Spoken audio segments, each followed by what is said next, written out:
Yo, are we live, everybody? I'm trying to reset one of my elements here so it's not blocking me. Yo! Yo, Odin, are you talk again? Yeah, I hear you now. Okay. Yo, what's up, everybody? We got two new members, Odin and Harley, in VC right now. Welcome them to the team. I'm just going to bring up music.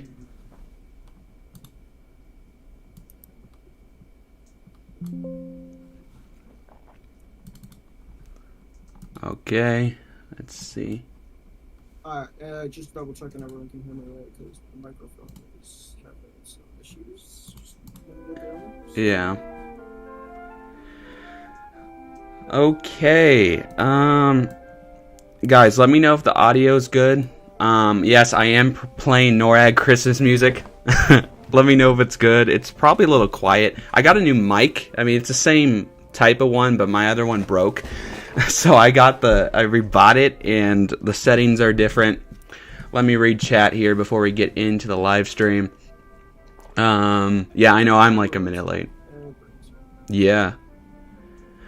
Nathan, Fellow, NHL, Nathan, Eater, Liverpool. What's up, everybody? Remember a lot of you from Easter. Yes, let's go. What's up, NHL?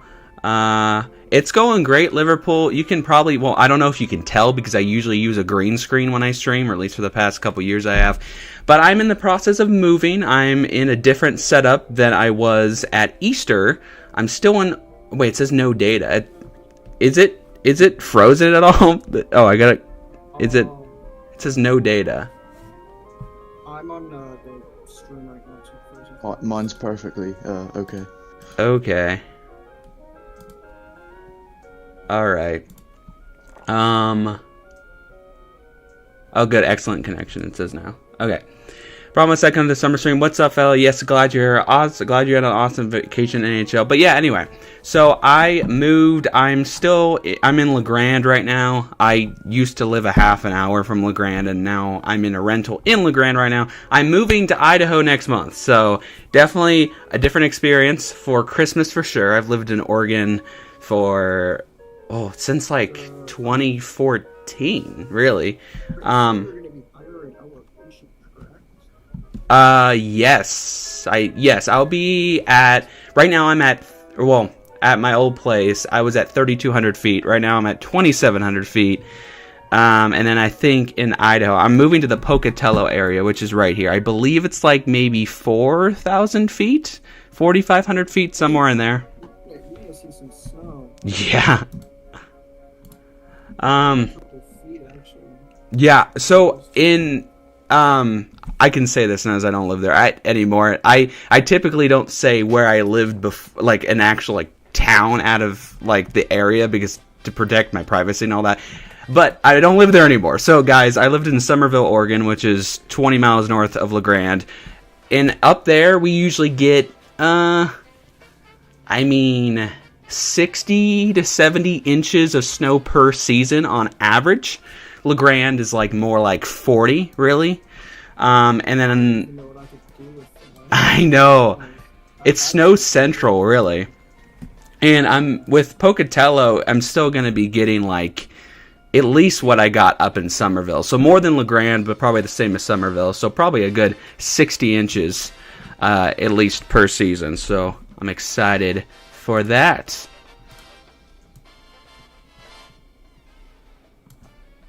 I feel like the music's too quiet for you guys, but then if I up the volume, it's too loud for me, and then I can't hear team members. So anyway, just let me know how that is. Hopefully I can get it all sorted out for Christmas at least. What website you use for the ISS? I have a lot of different things here. We have isstracker.pl in the right below me, and then towards the side over here, I don't even know what it's Heavens Above, I think, is the website over here, the 3D animation, and then next to that, all the way towards the right, is the live ISS camera, and if you see the captions there, it's actually picking up audio from the astronauts talking back and forth. I don't have that audio turned on because it would just be too much all at once, but the captions are there and you can read whatever they say. And then below here, windy.com for all things weather here. We'll get started in just a second. I'm just going to continue looking through the chat for a little bit here. So, I looked up the average snowfall for Pocatello. What is it? Pocatello. Pocatello, yeah. It said like 40. The average is going to be 43. Yeah. It's wrong. Same thing with LeGrand. I don't know why this is, but especially the weather records east of the Cascades are terrible. When I lived in the Portland area, at least PDX kept up its records like at the airport, but LeGrand and east of the Cascades into Idaho, a lot of places, more rural communities, are terrible because LeGrand, if you look up like average. Yeah, there's like tons of missing data. Yeah, there's lack of coverage. Yeah.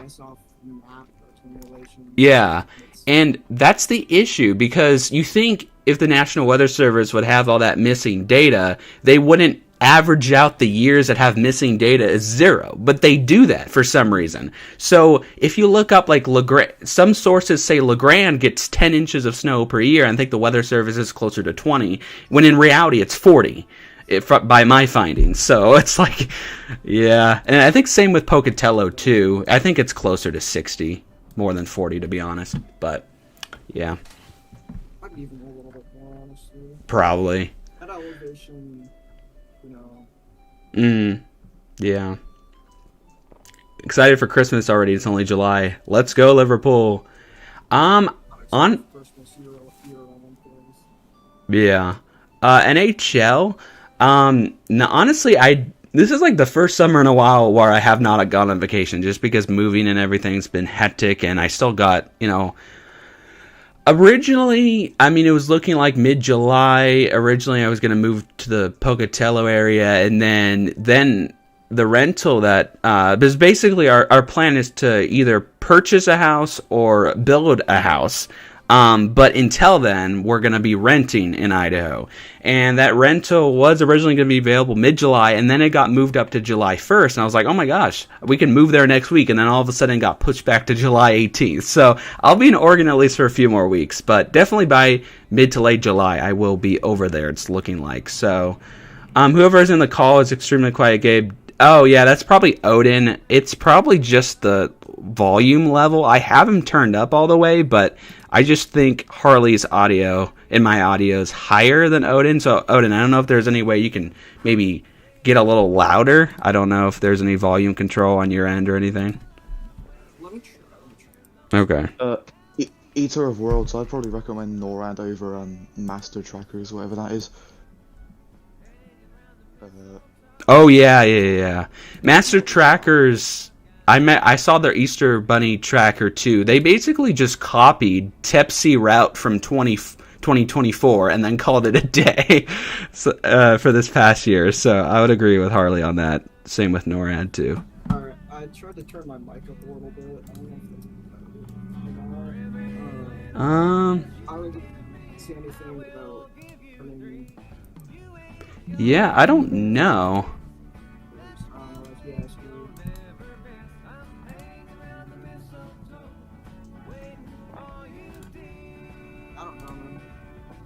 Yeah.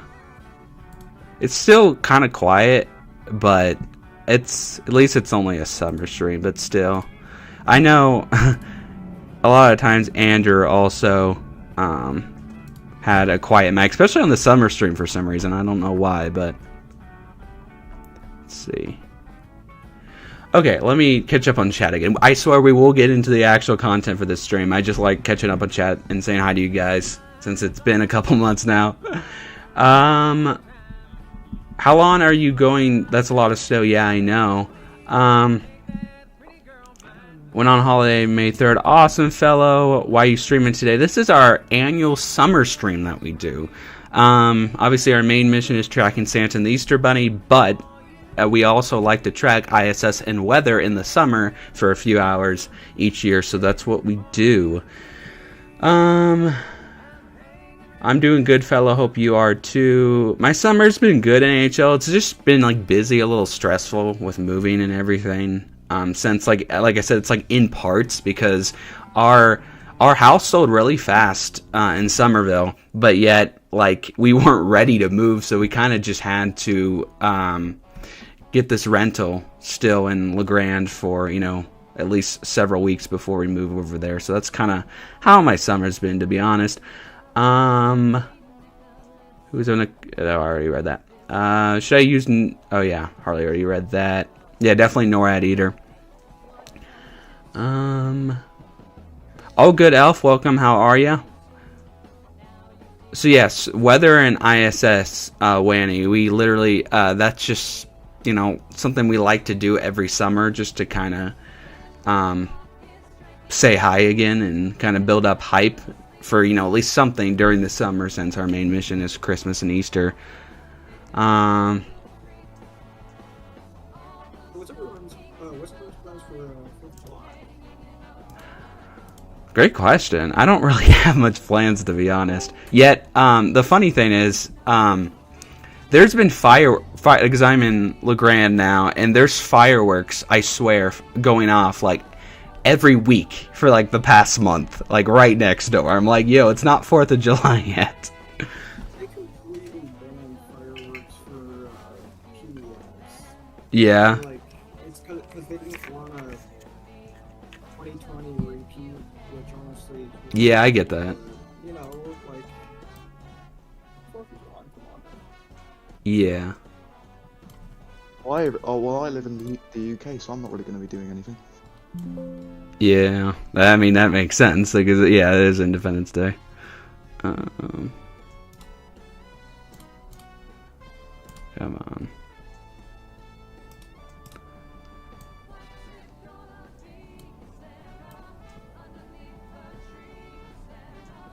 Is the audio good, guys? I know, like, Odin's a little quiet, and I know probably the music isn't, like, probably a little quiet too, but I don't want it too loud, otherwise you probably can't hear much of anything. But anyways. Let's see. Do you know if Tep C will be available? Don't know yet. If you guys don't know, Easter was crazy, so successful. I mean, our stream, I want to thank you guys again if you haven't, you know, seen our thank you video or announcement from Easter. But man, our most successful stream ever, like literally ever. So thank you guys. And East was so, I mean, he had the most success and engagement that he's ever had before.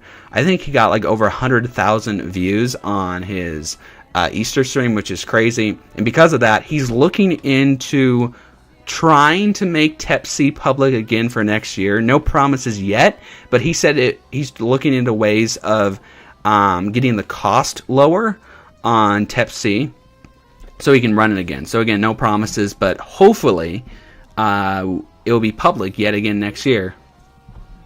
I think the way he'd have to do that is probably take a bunch of effects off, because the thing that's probably making the expenses more, Yeah. at least, is extra effects that is added. Yeah. The more it takes off, probably less expensive it's going to be. Yeah. But then again, Google just likes to tax you for making a Google site on the platform, renting a slot, however that works. So, you know, it's still going to be expensive as heck at the end of the day. Yeah. But I imagine it's so. definitely possible. Yeah. I also don't know if the map provider they're using is trying to get money out of them, or out of him. Yeah. I know just the more people that go on the website, a lot to do with API, that, you know, it just gets more expensive. And I can't imagine, like, the fact that East Stream got over 100,000 views. I mean, the Easter before got like 100,000 hits just on the website. So that's something. Yeah. Could use, but not Mm-hmm. expensive. Again, I think it's possible. Yeah. Might just have to switch some things up, turn things around.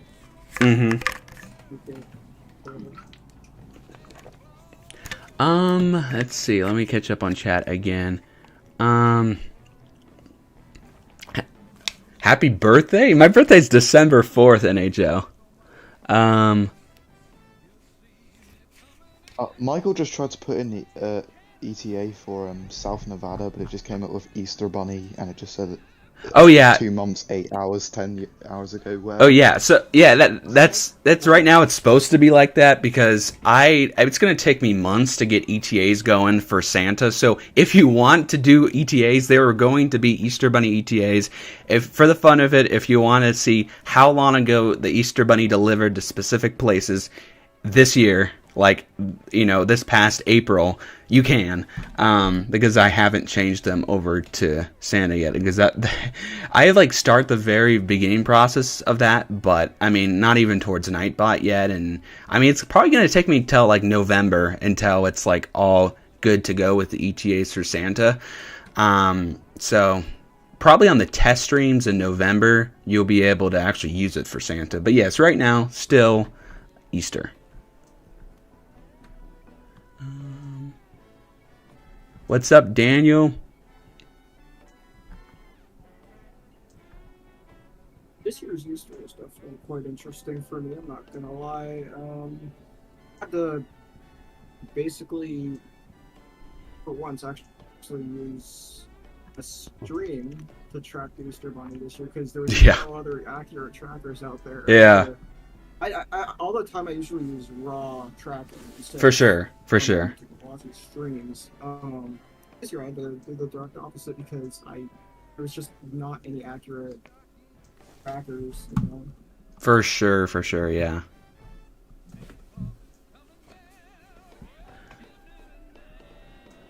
And the cool thing is, that if Tepsi happens to not go public next year and it's still for private access, now Odin and Harley can use our special AML server if it happens to be private again, which is kind of cool.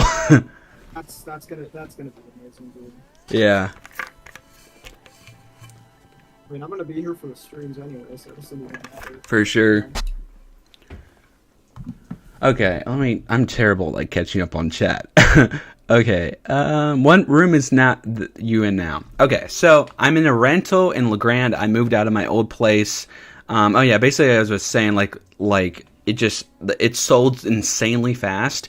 Within 24 hours, we got an above price offer, which is crazy. We thought it was gonna, take maybe at least months, or at least a couple to even get an offer, get interest, get an offer, and then move. But it just went so fast that it's okay. So we moved into a rental in LeGrand, and next month I should be in Idaho, in the Pocatello area. It'll be really cool for Christmas. If you don't know, NORAD's closest stop will be Ogden, Utah for me. And then for my ETAs, what, Odin? I said that's crazy. It happened so fast. 2 months ago, I think you were just starting to bring up the fact that you were going to move. And yeah, it's definitely been it's definitely been a process. Earlier in the year, I mean, there was talk with my family and stuff about the potential of moving, but I think the reality of it just kind of dragged out, but then it drug out and then went so fast, right around basically the spring, and it was whoa, this is crazy. So that's kind of where we're at now. And then for the ETAs, basically all I'm gonna say is I'm not going to. I mean, I think Odin and Harley already know because they're in team member chat, but I'm not going to talk about what I'm planning to do for our 10th anniversary, but just know that this fall, or maybe even as early as... It's going to be insane. Yeah, even as early as maybe late summer, early fall, expect an announcement for our 10th anniversary. And I know I probably on the summer stream last year, even Christmas, I did talk about how I wanted to do like an AML short film for our 10th anniversary. That's not going to happen. I'm sorry. Eventually, I still want to do a Christmas movie. That's always something I've wanted to do. That could be something way down the road, but I just knew that that wasn't, something that I could get going for this Christmas. But we are doing something pretty cool, I would say, for our 10th anniversary. That's all I'm going to say. But in terms of the ETAs that I was doing for, because I was looking into, since the closest stop for me when I moved to Idaho is going to be Ogden. All I'm going to say is, like, ETA-wise, I'm going to be expanding ETAs in some really cool way. And it's going to be more ETAs. I mean, not maybe town-based, but I'm going to make it like a full-on experience where if you're kind of in the middle of like a place on NORAD where you don't know which like closest city is to you, I'm basically going to generalize it. So even though like Pocatello doesn't have a NORAD stop and the closest is Ogden, I would categorize it as southern Idaho and like northern Utah, basically. That's like one stop, even though NORAD doesn't have a stop in southern Utah. So basically, I'm just going to be adding a lot more, I guess, a little bit more detailed and a higher number of ETAs, but again, not town-based because A, that's harder to predict, and B, we could easily get town changes from like a new route or whatever, so I'm just going to generalize it as more directional regions of states, countries, territories, like I did for Easter, but it's going to be next level from Easter. That's all I'm going to say. Look forward to it. Probably announcement late summer, early fall, because our 10th anniversary is just going to bring some cool things. Okay, let me catch up on chat, and then I'll finally get to weather and more ISS stuff. Okay. But yeah, guys, my birthday is December 4th, if you didn't know. Let me pull up the weather for Las Vegas here. Hold on. Alright, let's see here. 100 degrees. Yes. Look at that. 104. The Euro says 104 today. That WS is saying 106. Mm-hmm. And the rest of the week is just going to be in the hundreds. Tuesday is going to be the hottest with about 110 degrees. Yeah. It's crazy. Some stuff there. Easter was the best tracker year ever. It was. I mean, obviously, if you guys know me, I mean, my favorite time of year, even though I still love Easter, is Christmas. And to me, NORAD is still more hype. I mean, I still love Easter tracking, but I mean, in comparison, I think NORAD and Christmas is still a little bit better. But, and usually, whenever I say I'm like my best year yet, I mean, they're both referring to Easter and Christmas, but I feel like a lot of times a little bit more emphasis on like NORAD and Christmas. But I mean, I really got to agree with NHL because like I never thought in a million years we would get as much engagement on the Easter stream. Like only twice in AML history we've gotten as much engagement on an Easter stream as a Christmas stream, and literally this past Easter was only the second time in history that we've done that, which is crazy. A lot of that, I think, is to do with private access to Hep C, because not everybody was going on the website, and it was just up to like 15 main people in the algorithm to get, promoted different streams. And I think I looked at it. I think we were the top 3. I think we're like the 3rd highest, like engagement, like for at least Hep C wise. Obviously the number 1 being East Mountain Films. It's his tracker, got over like 100k views, and then there was like maybe 1 or 2 people ahead of us other than that, we were like, I would say we're probably like the 3rd or 4th highest stream at Easter, which was just crazy. And I just loved how everything flowed, and it was just, I've never seen the chat so like awesome. And I mean, the chat is always great, except for when we had trolls, of course. But even anyway, like I never, like I know we were short-staffed a bit, and that's also why I added Harley and Odin onto the team too. Is I think we needed more people in VC. We have a lot of members, but we don't have a lot of people VC-wise. And I look through applications. Oh yeah, if you don't know, I'm in charge of applications now. Andrew was previously. Now I'm in charge, and I looked through applications like 2 weeks ago. I only hired like 2 people out of like 28 applications, and the main reason for that is we're really, even though we need more VC support, I think we really got that more now with Harley and Odin. I maybe as the year progresses, getting closer to Christmas, there could be a couple more mods added onto the team, but other than that, I think our main goal is going to be graphic design, marketing, animation, anything like that. If any of you have any specialty in those areas or know anybody with specialties in the areas, please apply. Nightbot comes around every like 10 minutes, or you can just do !apply. If you applied this past year, right now we are not probably, at least for the time being, at least for the summer, not accepting any more mods. But feel free to probably reapply closer to Christmas, especially if you have expertise in one of the development areas of AML. Like I said, we're more prioritizing those over mods right now. But just wanted to say that because now I'm in charge of applications. All right, and then to continue your question, Michael, where do you live? I live in PDX. Yes, he lives in Portland.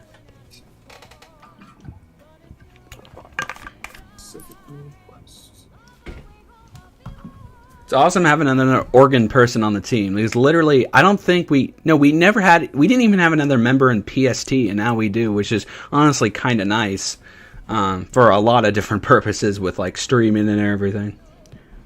Mm-hmm. Time zones are a very big issue. Yeah. I've figured out over the past definitely years of doing YouTube is yeah. I have a bunch of friends that are across the country right for now, sure. I'm usually the only one available actually. Like it's either one side is it's about midnight and then one side is it's still daytime. You know? So it's good to definitely have. Definitely. I mean, I've met so many people through the team and everything. I mean, we like half the team lives in the US and half the team lives in like Western Europe, primarily like Ireland and UK, which is honestly really nice for, I mean, a lot of different purposes. Sometimes I just wish I lived in like Europe or something for NORAD, because for GMT in the UK, like Santa lifts off at 11 a.m. and I'm like, that sounds better than 3 p.m. or 3 a.m. Pacific time. It does. Fellow says, might go quiet for us in the stream if that's okay. Yeah, that's fine. Yeah, all good. Good. Okay, exactly. I'm just sorry. It just takes me so long to get to that. AML ain't live every day, so gotta make use of it while I can. Yes. Elf, did you apply in this last wave of applications? I don't remember if you did or not. I mean, anybody is allowed to apply. I'm just making the point that you may not be accepted unless you have more of the development roles we're looking for, to be honest, or you bring a lot to the moderation team. Again, we're not just accepting anybody. Like I said, I only accepted 2 people out of 28 applications. Either in order to be accepted, your like moderation application either has to be like really good, like you have a lot of like reasoning and there's just a lot that you can bring to the table, or on the flip side, bringing a lot to more of those higher roles that we want, like marketing, animation, graphic design, that kind of stuff. So that's kind of what we're prioritizing right now. Yeah, so Gabe, how's the weather doing out in Idaho? Also, isn't the weather going to be so hot in London on Monday? I will check, Carl. So let me just go to Pocatello, because that's where I'm moving next month. So right now in Pocatello, it's generally in the low to mid 80s today. Probably the same tomorrow as well. And then maybe close to 100, 96, 97. Yeah, it could be close to 100 on Tuesday as well. And then, thunderstorms Thursday into Friday next week, basically into the July 4th in Pocatello. I'll go LeGrand too, and then I'll do LeGrand and then Portland, and then I'll go over to London. So LeGrand, where I'm at, generally today, mid to the upper, let's see. Oh, I'm at the end here. Okay. Mid to the upper 70s today, I would say. Another thing I find interesting, too, is east of the Cascades.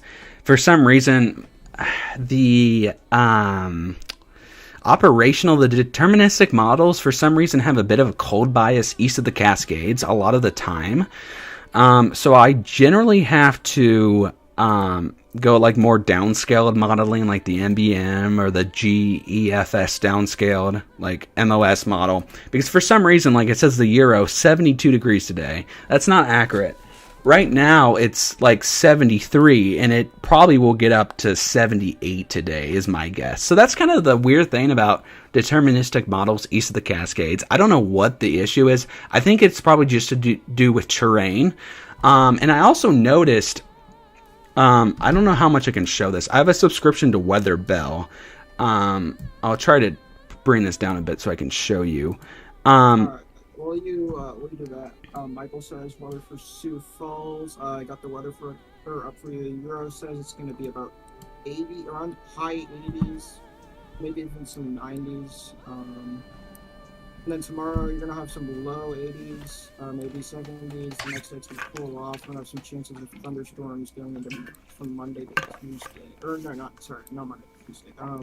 From Monday, and then it's going to warm back up. So yeah, those are weather for Sioux Falls.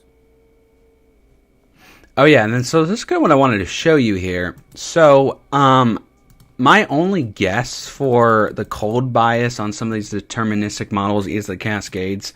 A, terrain. B, for some reason the grid is set at 3,000 feet, when in reality the base of the valley here, the Grand Ronde Valley, is 2,700 feet. So it's almost like it is, the terrain is directed higher, so naturally there's a cold bias, because most of the time it's reading a little colder than it actually is. Yet you go over to Portland, and let me type in KPDX, and the grid is pretty accurate. I mean, yeah, it's like 150, 130 feet above elevation level, but like that's reasonable. I mean, a lot of the valley is around that 100 to 200 feet elevation, and it's more correct. But yet, for some reason, east of the Cascades, that terrain is just harder. I mean, we don't have a great radar system. I mean, first, the coast doesn't have a great radar. It's like Newport, I think. Like there's not a great radar system out there, because there's a big radar gap on the coast.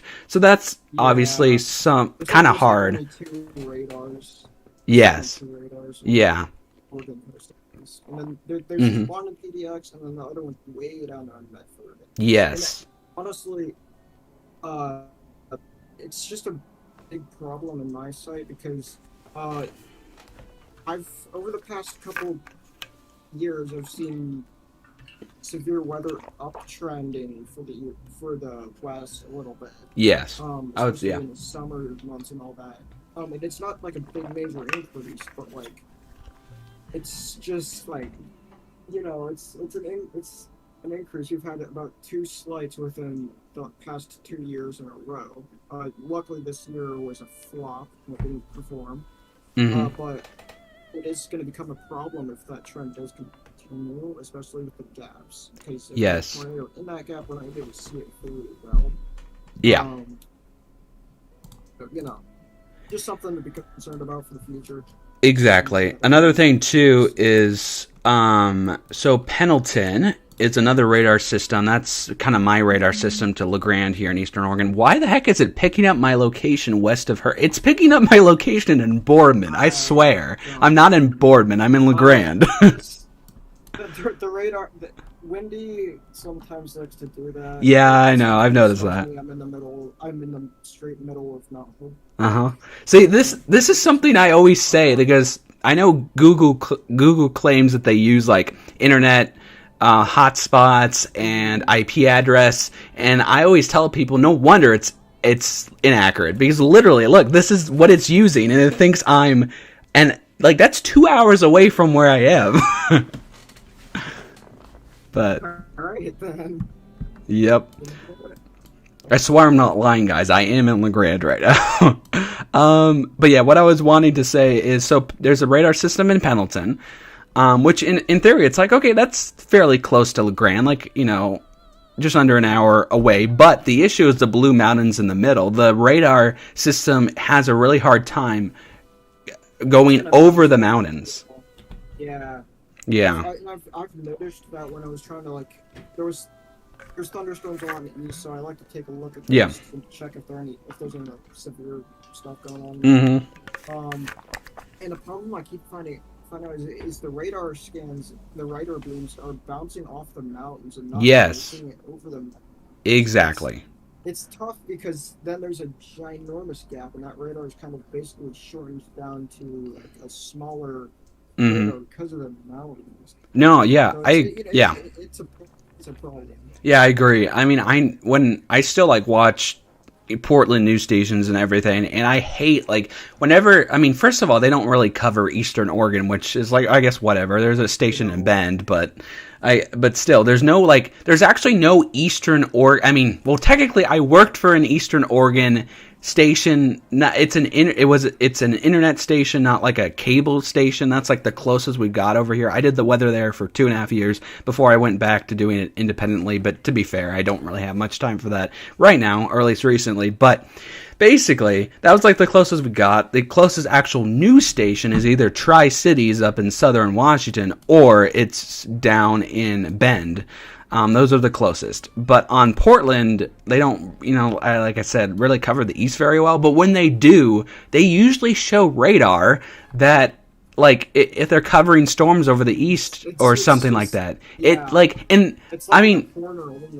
Exactly. And like Fox 12 KPTV, they do a decent job, at least when they bring up a radar.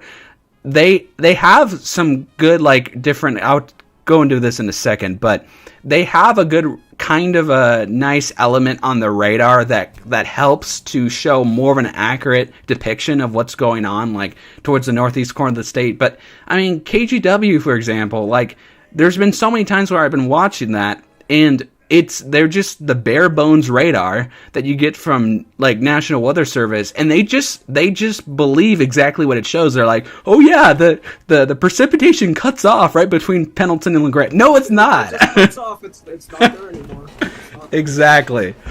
So it's like whatever. But Fox does good at this because and I figured out a way to kind of make it better. So I have Radar Scope on my phone. I highly recommend this app right here. I put the tilt up to tilt 4. What, Odin? I have radar on my phone. Yeah. Let me see. For Eastern Oregon, I put the elevation 1.2 degrees, tilt 4 on reflectivity. That's what I do. This is a huge game changer in terms of filling that gap in Eastern Oregon, where I can actually see the precipitation moving over from Pendleton to LeGrand over the mountains.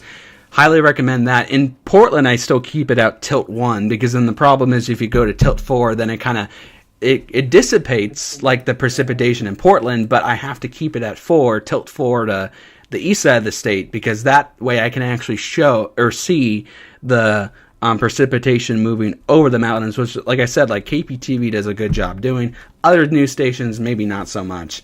But that's just my little rant. That's a really smart technique. I'm going to use that. Yeah. Anyway, so Michael says, what's the weather for Detroit? And the weather for Detroit currently the Euro model is around 83, 80s, mid 80s. And tomorrow it's going to be low 90s. Then Monday it's going to be looking like thunderstorms and low mid-ish 80s. And the rest of the week it's going to be in the mid upper 80s. Okay, let me answer Carl's question like, I don't know, maybe 10, 15 minutes later. I know I'm not catching up on chat. Sorry, guys. Okay, London, here we go. So, let me change this to Celsius for you guys. Okay, so the Euro tomorrow, Sunday, is looking, between 27 and 30 degrees Celsius for Sunday's high temperature, increasing clouds in the afternoon, but still a lot of sunshine in my opinion.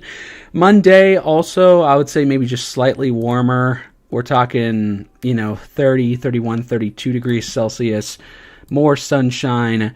And then here we go, Wednesday, we'll get down to about, 22, 23, 24 Celsius for a high on Wednesday as thunderstorms develop later Wednesday and possibly even into early Thursday. Some models have it somewhere in that time frame. And then it looks like it will be clearing out maybe a little bit for the weekend, but then more storm chances. GFS still wants a nice downpour on Saturday, yet the Euro is dry and a downpour waits until Monday. So that's kind of the scattered pattern we're seeing. Other than that, probably the following week will go mostly dry yet again after maybe early week. Keep in mind, it depends on pressure. If there's it really depends if there's like trough or ridge building between that area, then that could possibly trigger some downpours and maybe even a thunderstorm if you're lucky. But for the most part, it's looking pretty nice for the UK. Yeah. Okay, let me at least thank you, Odin, for responding to Michael's comments about weather, because I haven't even got into that yet. So thank you for doing that. Let me I was joking about your birthday today. Oh, okay, NHL. I love... Oh my god, this was almost a half an hour ago. I'm sorry, guys.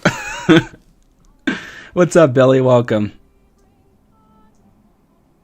Do AML team members know what the 10th... yes, team member. If you've been looking in team member chat, you know what I'm trying to do for our 10th anniversary. Yes.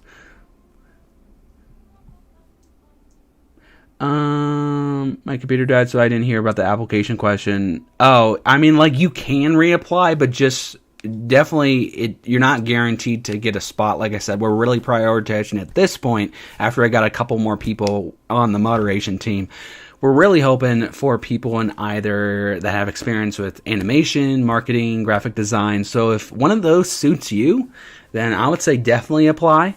And if you want to apply for moderation, you can, but just know that that's definitely a lot more competitive right now than years past, and we're really wanting to see more people in the development team, because the problem is, okay, if I accept tons of more mods, we already have 17 mods on the team right now. I mean, frankly, more than half of them haven't really been active this year. But assuming they will be for Christmas, and if I added a couple more people, I might add a couple more people come closer to tracking season as well. That will kind of help to fill that gap.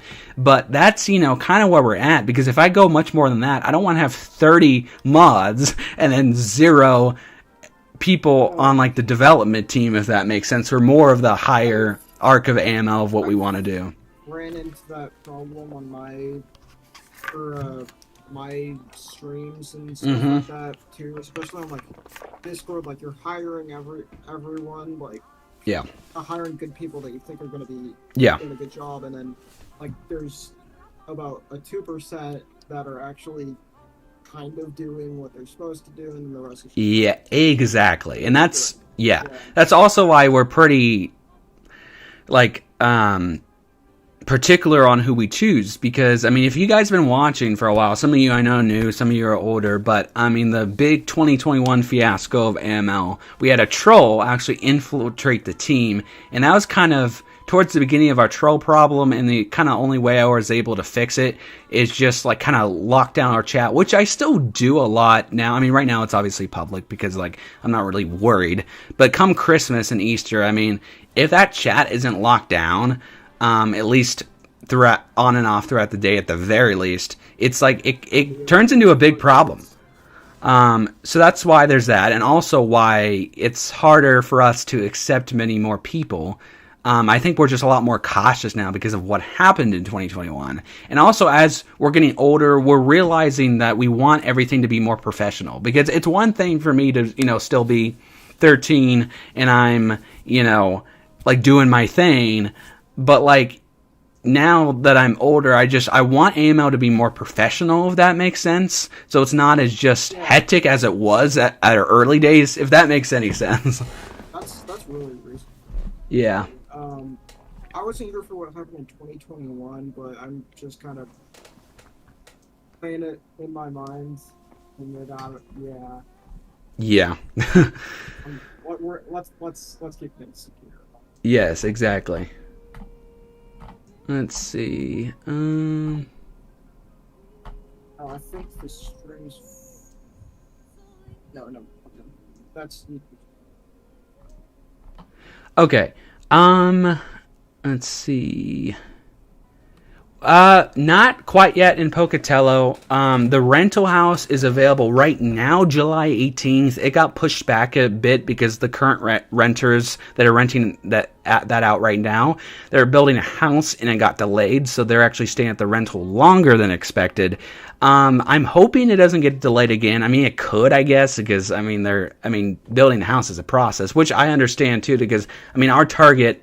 We've thought about either building a house or purchasing our house for the long term, like in Idaho. But until we can do one of those things, we have to rent for a while. And right now, the rental is at least going to be July 18th. What, Odin? You building a house? We've talked about it. The current renters right now are building a house over there in Pocatello, so that's why it got delayed. We're going to stay at the rental there, mid to late July, starting then, and then we'll kind of just see from there. If we find a house that we think will be good, then we'll probably just buy a house however long after we start renting, whenever we can, whenever kind of things come up. Or if we think building is a better solution, we will look into that as well. But no matter what, it will be probably one of those things, but it will be at least renting at first. That sounds like a very active summer. You're gonna have to go through, man. Yeah. But yeah, that's to answer your question, Carl. That's why we're at the rental in LeGrand right now.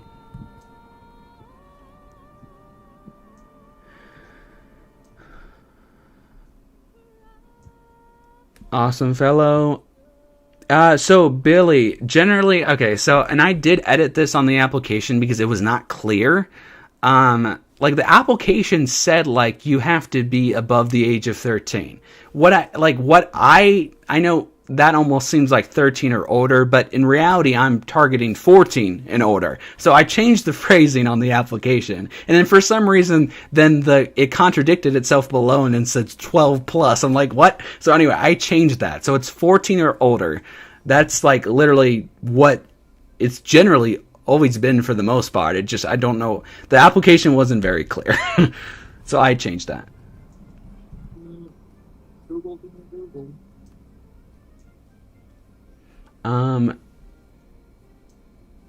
Have you worked out what model and bias is best for Idaho? To be honest, it's kind of the same thing as Eastern Oregon, where it's like, in terms of just legitimate, like weather conditions, clouds, fog, precipitation, I'm always going to lean towards the European model. That is, to me, always great. But in terms of temperatures in these harder terrain areas, the Euro doesn't do quite so well. So I usually use downscaled modeling like the NBM or the GFS Ensemble downscaled MLS model for temperatures, one of those, and then I use the Euro for the conditions. So it's kind of, I'm thinking it's kind of the same as here in terms of like my bias. Also, there's short-term models that will definitely make it. So the problem is you can get higher quality modeling, but it's with the short-term models like NAM and Exactly. SLR. Exactly. And the thing about those is those models usually like to fluctuate, and both of them can just fluctuate between accuracy and inaccuracy. Like yep. Last month, the HRR predicted a severe weather event and actually got it pretty accurate for the Midwest. And the NAM made a Category 5 inland hurricane derecho thing, and absolutely fluked on that event. So that just kind of goes to show how inaccurate and accurate models those short-term models can be. But you can use those short-term models if you want to maybe improve some sort of accuracy in forecasts and stuff like that. Exactly. Yeah, I've noticed I've had some good success with the HER model or the HRRR. I mean, it goes back and forth. I mean, it can be like so good, and it also can be kind of. It just really depends. It honestly just depends. I remember I have two instances where the HER model did actually really well, and other times not so much. But the two instances that really come to mind is, so there was one scene. If some of you have been following for a little while, I have a main YouTube channel, and when I was in the middle of filming Back to the Future 6, or really towards the end of filming it, I needed a scene. It was like maybe a week until it was going to release, so I needed it to be like completely cloudy for the scene to match another scene that I filmed a few weeks prior. And on there was like the models were like in disagreement. It needed to be cloudy and look like it was going to rain, but not yet. It couldn't be actively raining. And there were some models that were like, oh, there would be sun breaks, and other models would be like maybe more gloomy, but the clouds are so thick that it could start raining. The HER model was so good because it said it was going to be overcast. There was a front coming in, and it looks like it was going to start raining, but not yet, because it said like at 8, 9 p.m. there could be some sprinkles, but when we're filming this at like 6, 7 p.m. it'll be completely dry, no sun breaks. And that was so spot on. Like, it was like down to like, I guess one of the, I know the 15-minute HER model on Weather Bell that I like to use as well. It was accurate down to like, whatever it was. I don't know if it was like 8:15 or something. Like, literally, that was when it started like sprinkling, and we wrapped the scene before then. So it was like, that's one of the instances where I was like, that was so dependable, and it was great to know from a filming standpoint that I could trust that. And then another example is when I was filming from this movie I'm currently working on now. I captured the annular solar eclipse up at Indian Rock, which is, in the La Grande area. And that was October 2023. I mean, I was looking at probabilities for weeks on end trying to figure out, we just need a little bit of, sun through the clouds to see the eclipse, because basically we had to drive like an hour and a half. I mean, we had to get up at 5 a.m. and I was filming this scene for the movie, and I was like, okay, if I want to include the eclipse in the movie, like I have to be certain that I can actually capture it. And it was like 70-80% cloud coverage, but I went to the HER and it was like, okay, there's going to be at least a little bit of sun breaks that in theory you could see it, and other models not so much. And yet we go to Indian Rock, and wouldn't you know it, like, we were able to see parts of the eclipse through the clouds, and we captured it. And anyway, so those are two instances where the HER really was just great. And other times, for storms, sometimes it's exceptional, and other times it's like, what are you saying? This isn't even close to being accurate. So it really just depends. Honestly, the HRRR is definitely more accurate than NAM. If you were looking for a more accurate model, I'd definitely go for the HRRR. But here's the thing with the NAM is it goes further than the HRRR. Maybe you want to know, hey, what's the next Correct. thing? And a NAM, an HRRR can't go out that far, but the NAM can. Mm-hmm. So maybe you want to find out what's happening next day. And in the NAM, again, it fluctuates. Accuracy and inaccuracy, but long term, it can become a little bit more accurate. But I mean, the NAM is basically what you would use if you wanted to check a day out in short-term models, unless it was showing something that no other model was showing. Correct. Yeah. And I have mixed opinions on, the operational deterministic models like the basic European GFS icon, all these ones, like I said, still kind of has that cold bias east of the Cascades. Yet, obviously, the downscaled like NBM, NDFD, GEFS, MOS, all those basically owned by the National Weather Service, are downscaled more for this. I mean, like instances like this, and they work decently. I mean, not as good as it should be, but like compared to any other model, they're really the best. And but yet I have mixed opinions on like the temperature in terms of like the HER, the NAM, all those, because sometimes they're able to kind of catch up with like the terrain and able to predict the temperature correctly, and other times it just doesn't. And it's kind of the same issue as like the Euro or GFS with the temperature. Yet it's just interesting to how like there's weather conditions like wise. A lot of these models, especially like the Euro and HER, sometimes, definitely the Euro, can correctly predict the conditions, but they just have so much struggle with the temperature.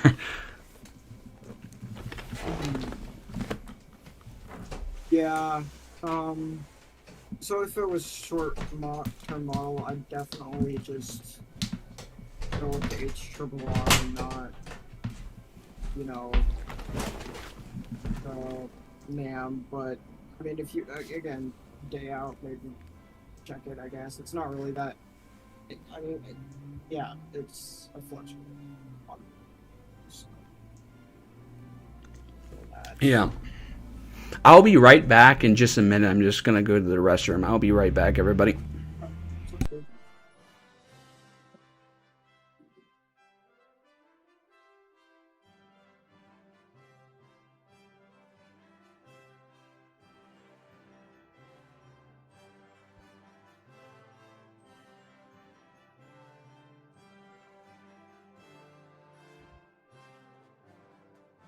Yeah, but sorry about the delay for everyone who's not getting answers to their questions in chat. We're kind of just chatting about weather and get sidetracked. So if any of your questions go unnoticed, then just know that it's not on purpose. All that, and also I will be trying to answer some questions if it's the weather or whatnot. I'm going to ask that as well. Um, but for Mitten's question, are you guys going to do a Halloween stream special? AML doesn't really do any holidays aside from Easter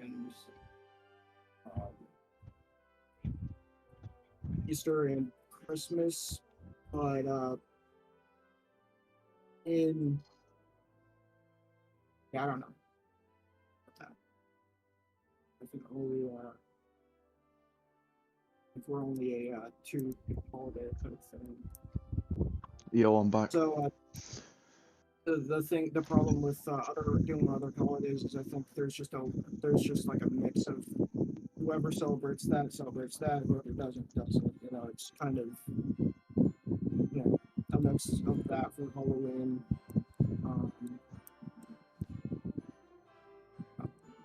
that's probably the reasons that does that.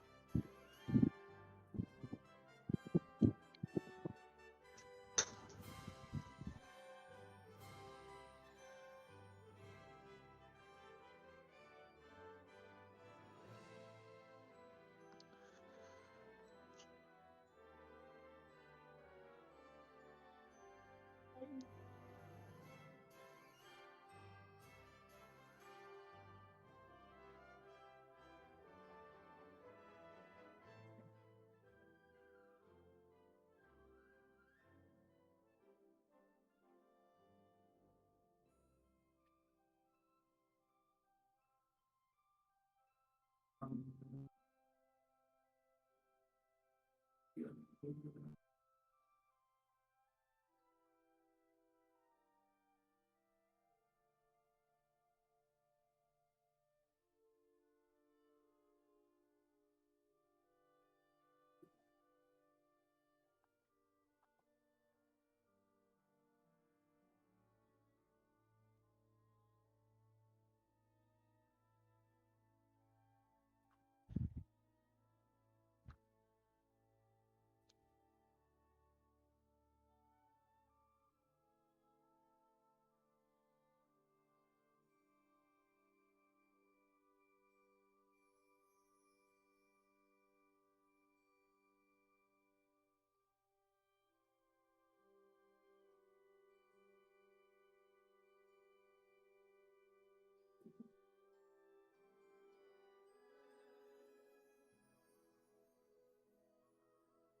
All right, I'm back.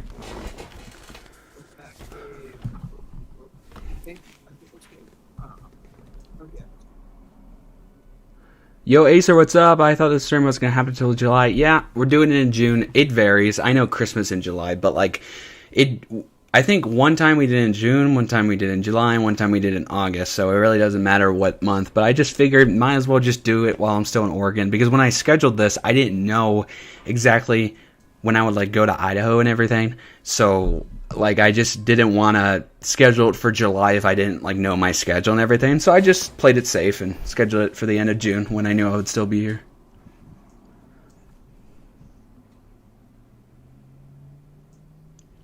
Awesome, Acer. Yeah, I'm going to turn 21 in December. That is crazy. Turning 17 in October. Nice. What's the weather in Detroit? Did you answer that, or I'm? It's Yeah, okay. Good. Cool. I got that one. Good, Acer. Just busy, a little stressful. I'm in the process of moving right now, so there's that, Acer. But other than that, decent. What is up, Mittens? Yes, I remember you.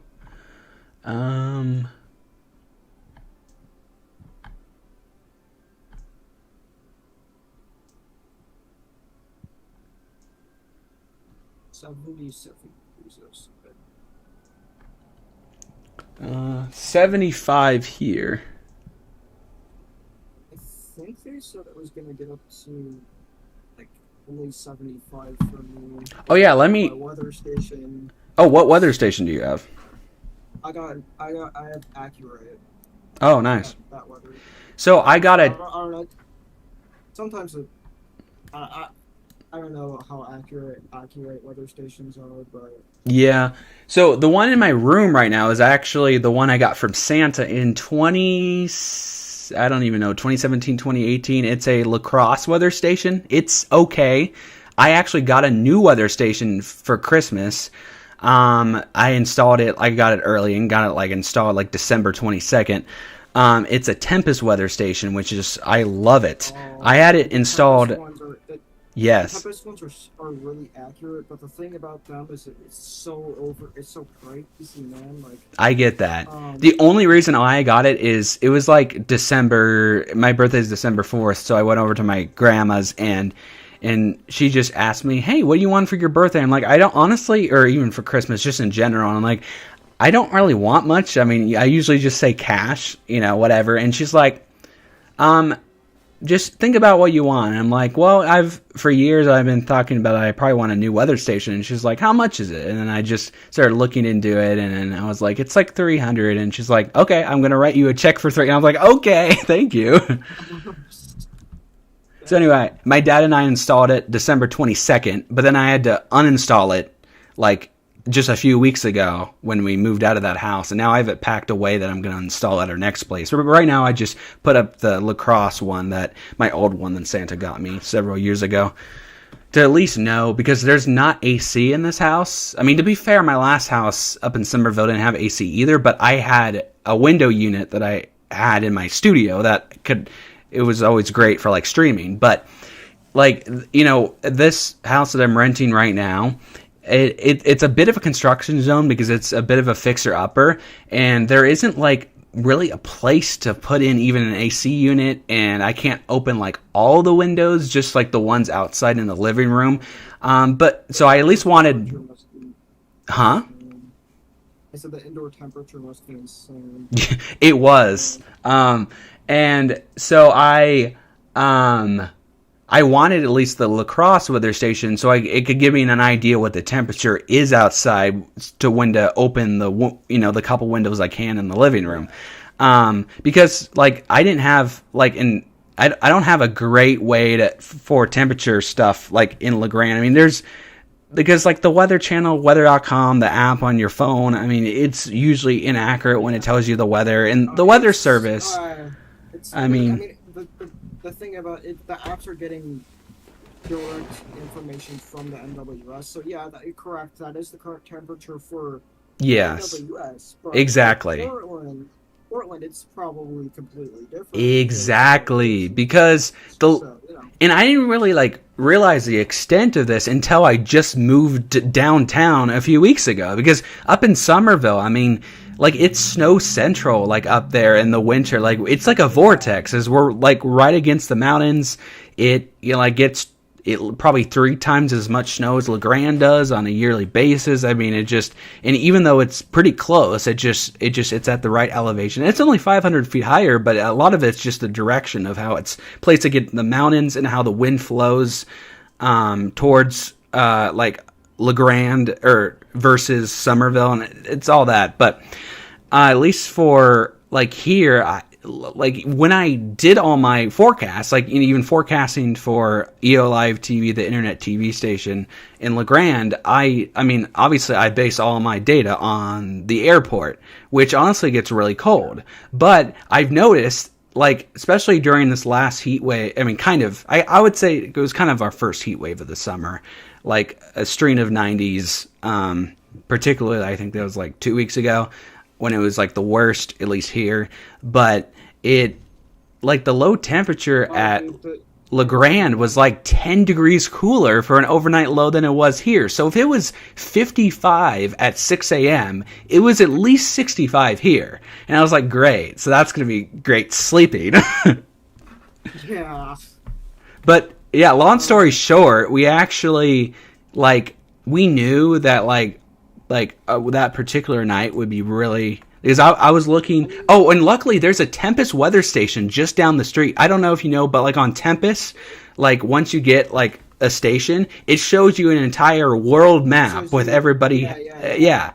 And so luckily there was just one down the street, and I like their generated forecast that it's based on the observations of that particular station. So that was very helpful for me with trying to figure out, okay, what's tomorrow night going to be, whatever, for the temperature, because it's based on that, not the airport, which is like 10 degrees cooler. So when I saw that big difference in temperature of how it was like only going to get down to like 67 here that particular night, I was like, okay, we should get a hotel. And the funny thing is, here in the county, that in Union County, you aren't allowed to get a hotel if you live in the county. It has to be out of the county. So we couldn't just go to a hotel in LeGrand. So we had to run some errands up in Walla Walla anyway. So we went up to Walla Walla and just got a hotel over there for the night. And that was definitely nice to have AC. And then we came back the next day and it was cooler. So it was nice. For the 2021 heat wave, oh yeah, 116, yeah, that was probably the worst. I mean, my weather station I think measured 120, but I forget. Yeah. But it was so hot that my air conditioner just wouldn't. I mean, it wouldn't work. That's the thing. So we didn't have an air conditioner. We had to go a day in that during that heat wave, completely air conditioner free. Until the next day when we went to a friend's house, we had an air conditioner. Mm-hmm. But that was probably the worst day I've. Whoa! I don't know if you heard that, but there was a horn outside. Somebody just honked their horn. It's loud. Okay, well, I didn't hear that. Well. I know my Blue Yeti, like in my headphones, it's a lot more sensitive and louder than I think what the stream actually hears. But that was very loud. Oh, you heard it, Harley? I heard that. Through the stream or through VC? Through your microphone on VC. Oh, really? Okay. Well, more stuff is happening. See, that's the problem with living downtown. It's a lot more hectic than living, more like countryside like I was. Let's see. I'm trying to catch... I still haven't caught up on chat. Okay, so when will you... Wait, was this rescheduled? No, Acer, it was always scheduled for June 28th. I scheduled it... Did I schedule it in May? I think. Yeah, it's always been for June 28th. Last year was like July 7th, though. When will you plan on the first test stream? Okay, November 1st. I'm going to plan. So let's see. Yeah, wait, is that a Saturday? Yes, it is. Okay. So, kind of maybe. I don't want to like expose anything because there's a lot of things that I'm trying to do for AML, but expect a live stream on the afternoon of Halloween afternoon, evening, October 31st, going into November 1st, because I'm planning something special, like I said, for our 10th anniversary, and I'll be live streaming for that October 31st into November 1st. So that will be technically, it wouldn't be advertised as test stream 1 because it's something else, but that's technically the first stream that I'm probably going to be doing. Maybe just all stream or something like that. Yeah. But yeah, so that'll be fun. Okay, so stream freezes for a bit. Oh, really? Is anybody else having stream? I mean, that was 12:46 p.m. Not. Yeah, that was probably. Yeah. At the time when he sent that message, I didn't see any bugs, so I don't think that was just. Yeah. Technically, I have faster Wi-Fi than I did at my last place, so it should be better. Although I was having an issue with the Ethernet cable. Like, I think there's a split in the Ethernet cable, and it was like going on and off yesterday. So I'm praying that won't happen today. But in theory, if it's like the Ethernet cable is fine, then the speeds itself are faster. I remember you mittens. How come AML doesn't know I'm here? Yeah, I know. It took so long to catch up. I'm sure you commented a lot. No, there's not a major delay. I'm checking the chat way late because if somebody asks a question and I ramble on for 20 minutes and then get on to the next question.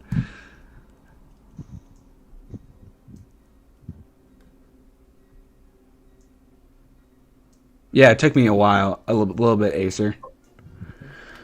Not a Halloween special. I mean, technically, it's kind of later Halloween.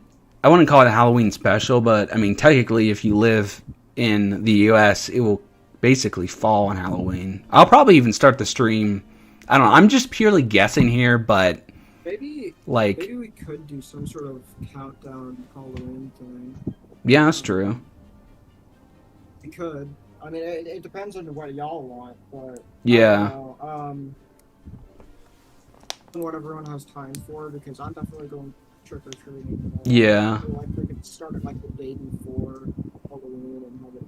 I mean, basically, the live stream that I'm doing, kind of hyping up our 10th anniversary stuff. I think it's gonna be around 4 p.m. Pacific time on Halloween is my guess, or no, maybe 5 p.m. I think 5 p.m. Pacific time, somewhere like just before 5 p.m. Pacific time, is kind of what I'm planning right now for Halloween. Everyone usually gets outside and trick or treats around like 9ish. Exactly. You know. That's yeah. Fine. I'll be fine till then. Yeah. Gabe, I recommend you should do another trick-or-treating before the thing again. Yes. On your channel. That would be hilarious. Throw ourselves to the topic of Halloween. What's y'all's favorite candy? Kit Kat, Reese's Sticks, I would say, and obviously digestive cookies from the UK, or biscuits as they call it.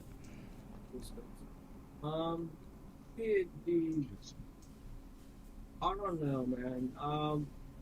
I kind of just like I don't have like a designated favorite, but if I were to go, it would probably be like something caramel filled. I like the caramel filled. Yeah. Just like I don't know, because there's things that I just think are too sweet, and then there's like stuff that I think are too unsweet. So kind of watching what's really that.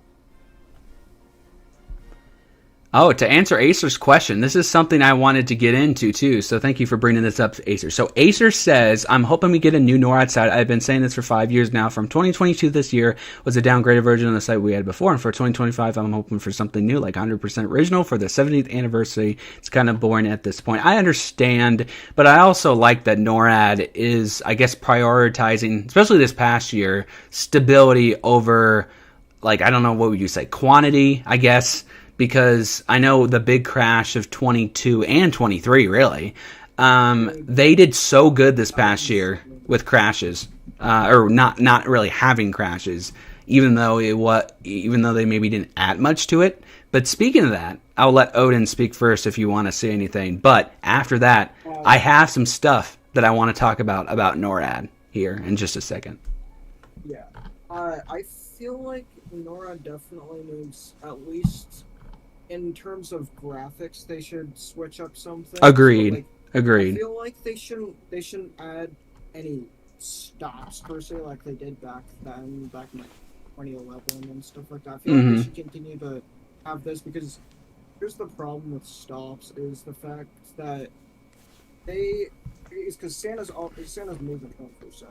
Yeah. And so they can't directly pinpoint where he's at, but I know if they add stops, the stops are going to slow. Exactly. That's what I've been saying. Exactly. Down. Yeah. See, my thing is they can replace stops, like new stops, replacing older stops if they want to revamp. I get that. That's cool. Yeah. But if they just keep adding, like what Google would do, like no wonder Google's so behind. And then they keep stopping for, arrival too, like delivery at Google. No wonder it just slows everything down. Yeah, and that's how it just gets wildly inaccurate, because NORAD is definitely, NORAD's accurate. We all know that. Yeah. And if they were to add stops or anything like that, like Google, it'd just get wild. Mm-hmm. Like, probably, yeah, it's something to take into account. Yeah. Definitely think they should maybe revamp their graphics. I feel like they need to make it a little bit easier on like low-end devices too. Because I've been noticing that a lot of low-end device users have been crashing a lot on it. Yep. And the resolution on mobile isn't very good either. For some reason, it's kind of like blurry. I feel like they definitely need to maybe, revamp their icons, their Santa icon, and maybe I agree. Switch the bar, the bar like that's kind of blue at the top. I agree. Yep. I don't know. I always seem to get confused with the blue bar at the top because it reminds me of it kind of reminds me of snow, but it more reminds me of stars. So yes. I don't know, I get that. Yeah. But I definitely think with the little revamp, they could, yeah. Yeah. And to add on to that, I actually prepared kind of some talking points here, and I will show this on screen because I was very curious. I did this yesterday. I want to talk to you guys about it.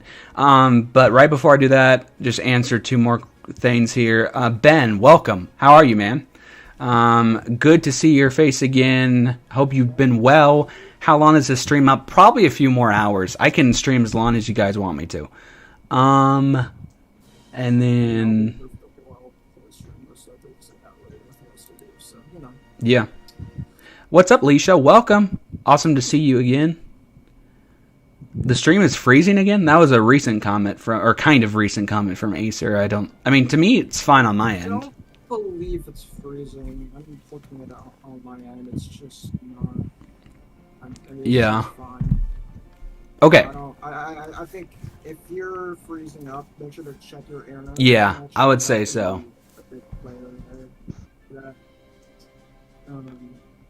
For the Christmas, I have two suggestions. One, they should add a location cam like Google. Add a location cam like... What do you mean? Elf? Yeah, I don't know.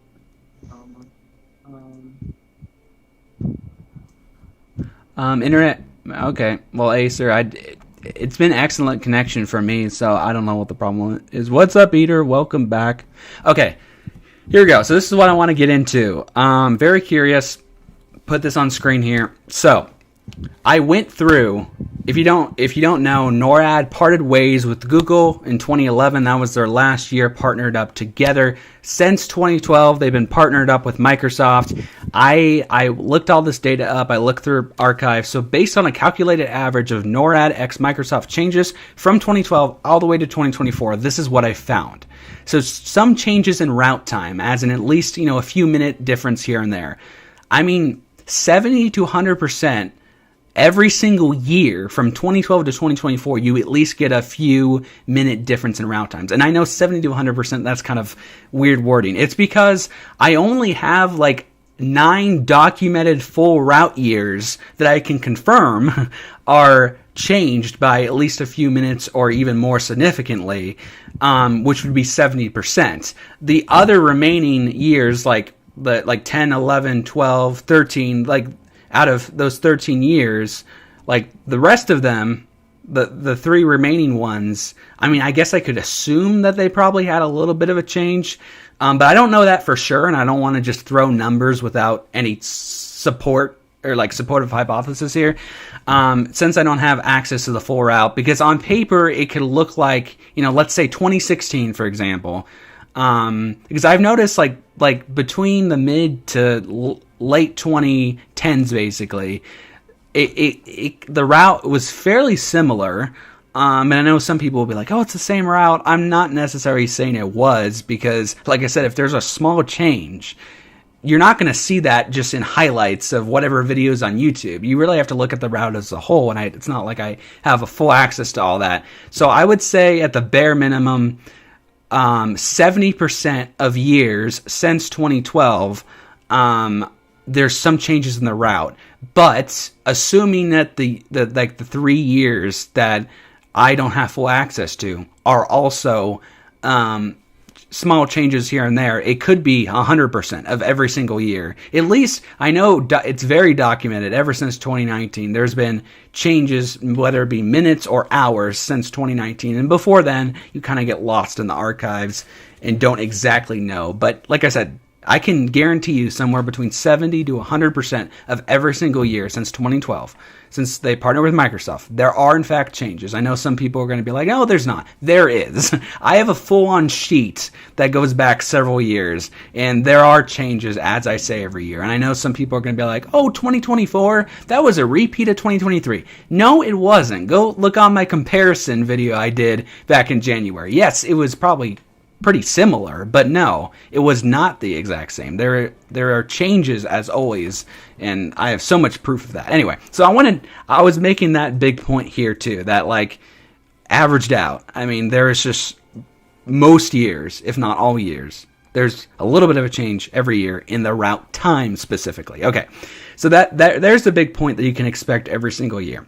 In terms of new Santa cams and the estimation of gifts delivered changing or getting higher, an average of every 1 to 3 years. Sometimes we get gift estimate changes every year. Sometimes we get Santa cams every year, but sometimes we also don't. I think that's pretty apparent in this past year. We got no Santa cams. And yeah, we got 2 back-to-back years, 23 and 24, of a change, like both of the gifts delivered got higher. But if you go back to the mid-2010s, it went like 4 years in a row where the gift estimation didn't change. So again, gift estimation in new cams, sometimes they happen every year and sometimes they happen every few years. That's what I found. I think with the new population growth in the world, that it's possible that there is some new gift estimation this year, or new amount of gifts that are going to be delivered by Santa. So we'll definitely see if it changes again this year. I exactly agree. My main thing is like I can guarantee there's going to be some route changes in terms of the time, like there always is. But like I said, even though new cams in GIF estimate change, like the change in the GIF estimate, it's completely possible. But again, it isn't guaranteed based on what I've looked at since 2012 in terms of it happening always yearly, because it doesn't always do that. And then kind of going down on a little bit more of the route again. So some changing towns in the route, whether that means there's maybe a couple more added, or that means, oh, this place in Russia, it's an old stop, we're going to replace it with a new place in Russia. Either way, how you look at it, that happens every 2 to 4 years on average, is what I found. And this is probably the most, like, the biggest point that you guys want to see, this last one. That also is the one that happens the least amount of times. So UI, as in like Odin said about like the change of like the blue and like the snow that almost looked like stars, whether it's that or it's the UI on the prep screen, or you add snowflakes and magical dust to, you know, the sleigh, no matter how you look at it, that's what I consider a UI change. Honestly, I feel like they should take and I know this is meant to be there kind of just to get people visiting the site excited, but I feel like they should take the snow effects out because it makes it more. I think that's one of the leading causes of lag on that. True. Yeah. It's just, I mean, and there's ways you can turn it off, which is just kind of like switching the entire 3D mode off altogether. Yeah. But, like, many people want to use that 3D mode, and it's just overly too laggy because of the effects. So yeah. Honestly, if they could take that off and maybe just add a different effect somewhere else, that would be neat. Mm-hmm. Yeah, I agree. Definitely. But yeah, so that's what we mean by UI. Again, it can be a small change like that, whether it's like we're adding snowflakes, we're taking away snowflakes, we're changing a little bit of the prep, or it could be a massive UI change that looks way different. I mean, no matter, that's just anyway, it could be a small UI change or big UI change. Based on what I found, any sort of UI change or prep screen change or even a massive route shift all around happens every 3 to 6 years since 2012. So there you go. That's what I found. And let me scroll down here because this will go into my predictions. So here we go. So last change in gifts delivered, again, 2024, we saw a change from 7.8 to like 8.1 something this past year. So yes, we got a change in gifts delivered in 2024. Again, I'm saying possible again in 2025 because like I said, it happens every 1 to 3 years. It could be this year, it may not be. So I'm calling it a possible 2025. If they'd wanna get it right with the population growth of the, you know, in 2025, that'd be definitely make the tracker a little bit more accurate. I agree. The population just bounced from last year, you know. So if they add that again, yeah, I would say it's like it could go either way. I mean, I literally would not be surprised if we see another increase in gifts delivered, and based on what happened in the mid-2010s, I won't be surprised if it lags out a little bit longer and we don't see an update. Either way is completely possible. Here's where it gets a little bit... Huh? I was just reading chat. Oh, okay. What's up, Billy? Welcome back. So, okay, here we go.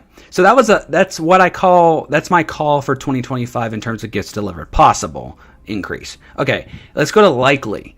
So, as we usually see, last change in route time, again, 2024, again, by minutes, not obviously hours. It's similar in ways, but as we see, pretty much every year, except for like maybe a little bit of a gap in the mid-2010s because I don't have all the data for it. Generally, every year we see at least a route time change, at least by minutes. So, again, I'm calling likely, again, in 2025. That's a slam dunk. We're going to see that no matter what. So those are like the kind of the very basic of what I think is pretty obvious for 2025. Let's go further than this. So last town change, like I said, either it's a new town that they add or it's a town that they replace. The last time we saw that was 2022. We are due for that to happen again in 2025 or 2026. So it's like, okay, I won't be surprised if it happens this year, especially since it's their 70th anniversary. I won't be surprised if it's next year, 2026, because that's what what I've noticed is even though we get some changes in ways for their, 60th anniversary, 65th, 70th, every like 5 years, it doesn't always land on their anniversary. Some changes do, other changes don't, but it usually doesn't all land all at once on their anniversary years every 5 years. So that's why it could go either way, 2025 or 2026. All I know is soon we will definitely be getting some changes to the towns, I expect. And here's even crazier. So last massive route shift was 2020, which was by an hour. Santa used to deliver an hour later pre-2020, and now it delivers an hour earlier ever since. So we are due yet again for another massive route shift, either this year, 2025, or 2026. Again, I'm not saying it's going to be this year 100% sure, because like I said, in 2020, it did land on their 65th anniversary for the massive route shift. Yet in 2015, it didn't, because we saw a massive route shift in 2014, not 50, when it landed on their 5-year anniversaries as it goes down the line. So either way, either 2025 or 2026. Won't be surprised if we see that massive route shift again. And then a couple more things. The last UI or prep screen change was also 2020. But like I said, it doesn't always land on the year that the route shift does. Sometimes it does, sometimes it doesn't. So same thing. We are due again in 2025 or 2026. And lastly, last new cam was 2023. We are due again in 2025 or 2026. So all I'm saying is a change in some towns, a massive route shift altogether, a UI or prep screen change, a new Santa cam. All these things will either happen this year or next year. Probably not all at once, but maybe some of these happen this year and some of these will happen next year. So all I'm saying is get hyped, because between 2025 and 2026, we're going to definitely get some changes, I expect. Yeah, this year's definitely going to... I believe this year's definitely going to have changes. I don't know if they're going to switch graphics. They probably won't, but it's a possibility. But I suggest this year is going to be a lot more, active and yeah. My only thing is, like, even though I want like a more of a it would be awesome to see Santa delivering to like other places like at dramatically different times as usual, but at the same time I'm kind of hoping if that happens it's going to be 2026, because I'm at the very beginning stages of doing the ETAs, and I swear if I finish it November 1st and all of a sudden it's an hour off, I'm going to be so annoyed. That's just that'd be but, and I mean, it's one thing, like, as usual, my ETAs can be off by 1 to 10 minutes. That's great. And that shows that Santa's route does change a little bit every year, which is great, because Google doesn't really do that. It's just like a copy and paste thing every year. And you can tell that NORAD is very, like, real and authentic and all that because of the little changes we see every year. And I don't care if my ETA is 10 minutes off, because it shows that and it gives you a good idea. But, like, if I spend the next several months doing this, and if it ends up being an hour off, I kind of hope that waits until 2026. But that, like you just pointed out, one of the things that makes Google so boring, aside from the inaccuracy, is the fact that it doesn't have any pre-tracking or anything, any hype to it. It's just straight goes, and then it just kind of like, you gotta wait for 2 hours for probably their whole tracker to boot up or something. Yeah, I know. Definitely. And it's just not that entertaining. No. Oh yeah, and honestly, that reminds me too, like this graphic I just pulled up here. Let me pull it up again, because the funny thing is, like, look at what happens. This is NORAD data from 2012 to 2024, and look, I mean, like, some people may be like, oh, it doesn't happen like enough for different changes, but you gotta consider, I mean, look at this. Route time changes, at least minor ones, yearly. 1 to 3 years, GIF estimate changes, new cams. Every 2 to 4 years, some town change in route. Every 3 to 6 years, you get more of the massive changes. Yet Google maybe at best does only one of these in an entire decade. That has to set in with how terrible Google is.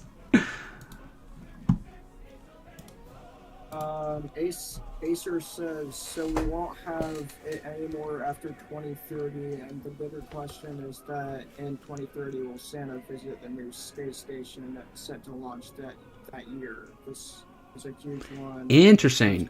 Yeah, definitely starting 2030, he won't deliver to the ISS anymore, as that will be no longer active. But I don't really know what's going to happen in 2030. That's a wild. Yeah.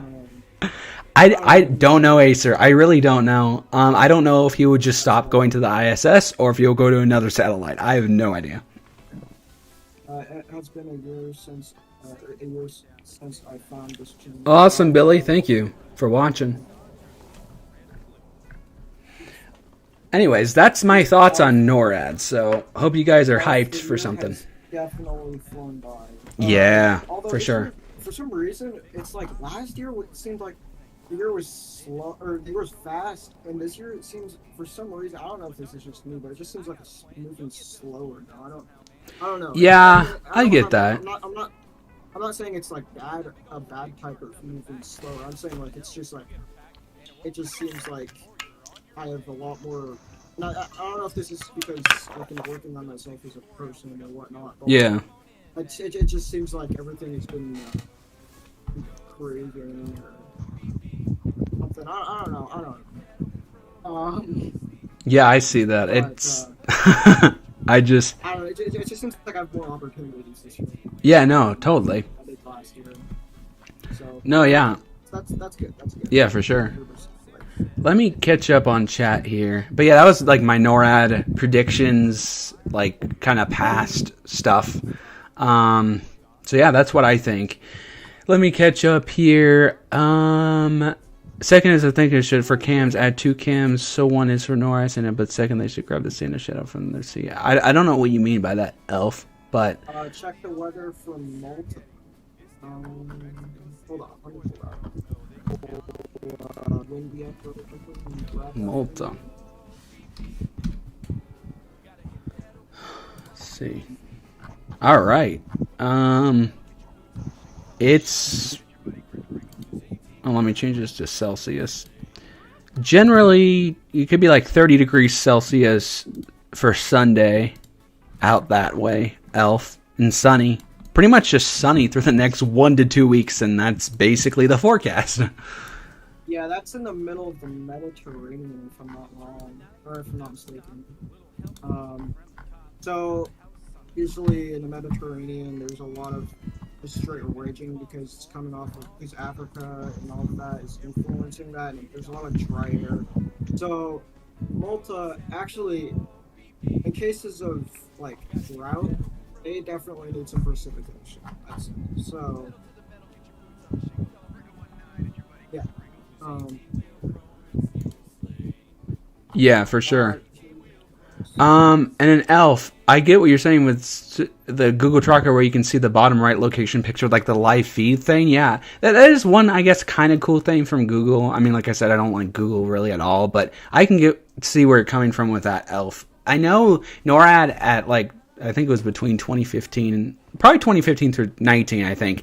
NORAD had like a picture thing at the bottom of the screen where you could, on the tracker, where you could scroll through different like locations, like with a picture, and then they removed it in 2020. So that's kind of like Google, but except for the live feed thing.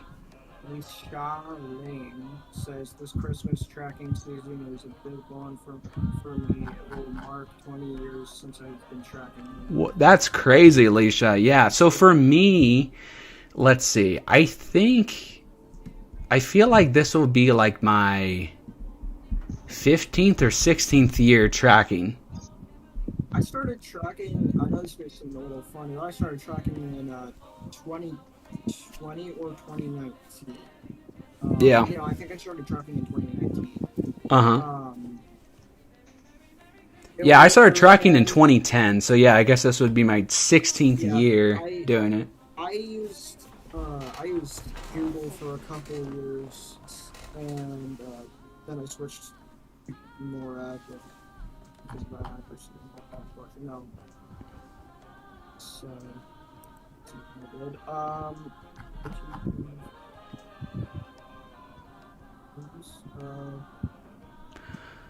L for the applications, generally, I mean, at least right now, I've accepted everybody I'm accepting for at least the summer, and the only people that I've reached out to are the people that, I mean, are in VC right now. The only people that actually got accepted. Generally, if you didn't get accepted, I really only reached out to the people that got accepted, and that's why I made the announcement just telling people, if you didn't hear anything, just, try again, closer to Christmas and prioritize some of those other roles we're looking for if you have some interest or experience with that.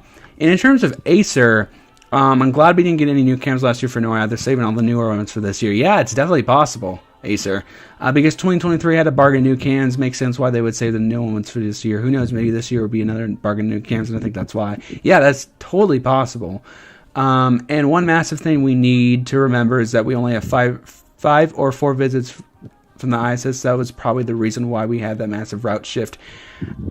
Well, no. I know you can...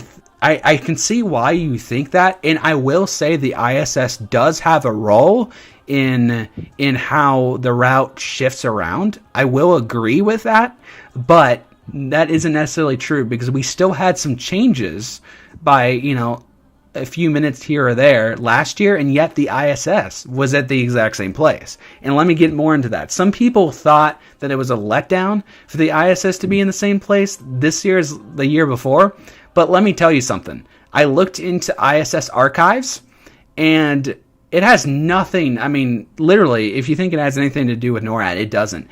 The only time that the ISS has had a similar path around the Earth during Christmas 2 years in a row was literally 2023 and 2024. I looked at past archives, and every other year it varies its normal rotation around the Earth. The only reason why it was the same place where they met this year was because the ISS by chance happened to have literally meet in the same place. Because I looked this up, and normally you see a variance by hours every single year because it's really hard to predict where the ISS will be, where it will land. But it's literally, I looked into the past archives, and I don't know how, but literally an ISS, official ISS historical data shows that was the only year that has happened back to back in literal years since NORAD has added the ISS to the tracker. It has never happened before since that has happened. My only theory is because 2024 was a leap year, it's possible it disrupted the usual rotation around the Earth that it would normally land on for Christmas, basically. So instead of getting the usual rotation around the Earth where it's okay, it's Africa here, it's New Zealand here, it's, wherever it's at, it happened to be the same place, maybe because of the leap year. And the reason why we didn't see that affected in 2020, which was also a leap year, is because the ISS wasn't added until 2020. So we had no difference between 2019 and 2020. We had the difference between 2023 and 2024, and that just happens to be a leap year. So that is why I think it happened to be exactly the same time.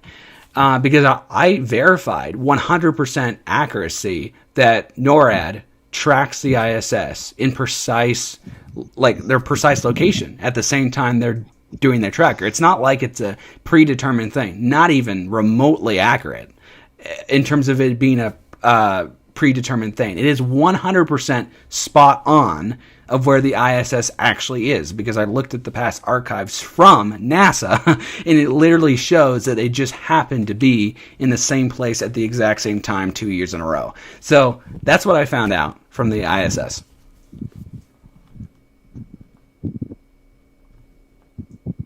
Oh, well, I just got bit by an ant.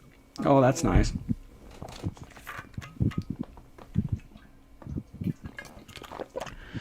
Let's see.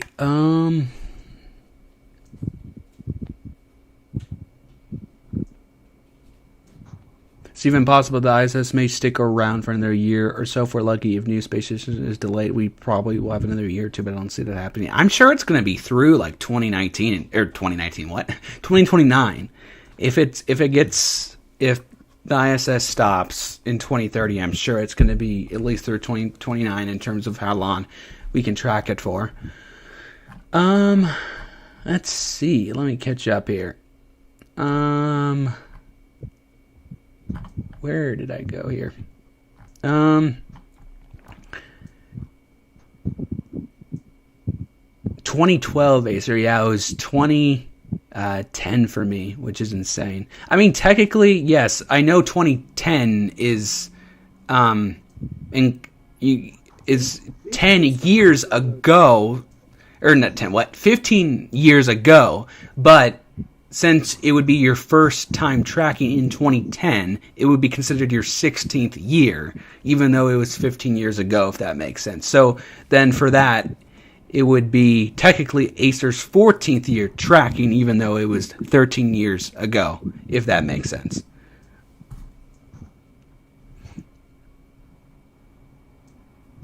Nice, Elf. 17th year, wow, that's crazy. A lot of spam. Yeah, I don't have approved users turned on. Obviously, I do for the main show. I can turn it on if you want me to, but definitely appreciate just it. guys, make sure to not spam or anything like that, or you could get fined or anything from the chief. Yeah. Just a little warning. Billy, you have to be 14 to join the team. It's kind of our rule.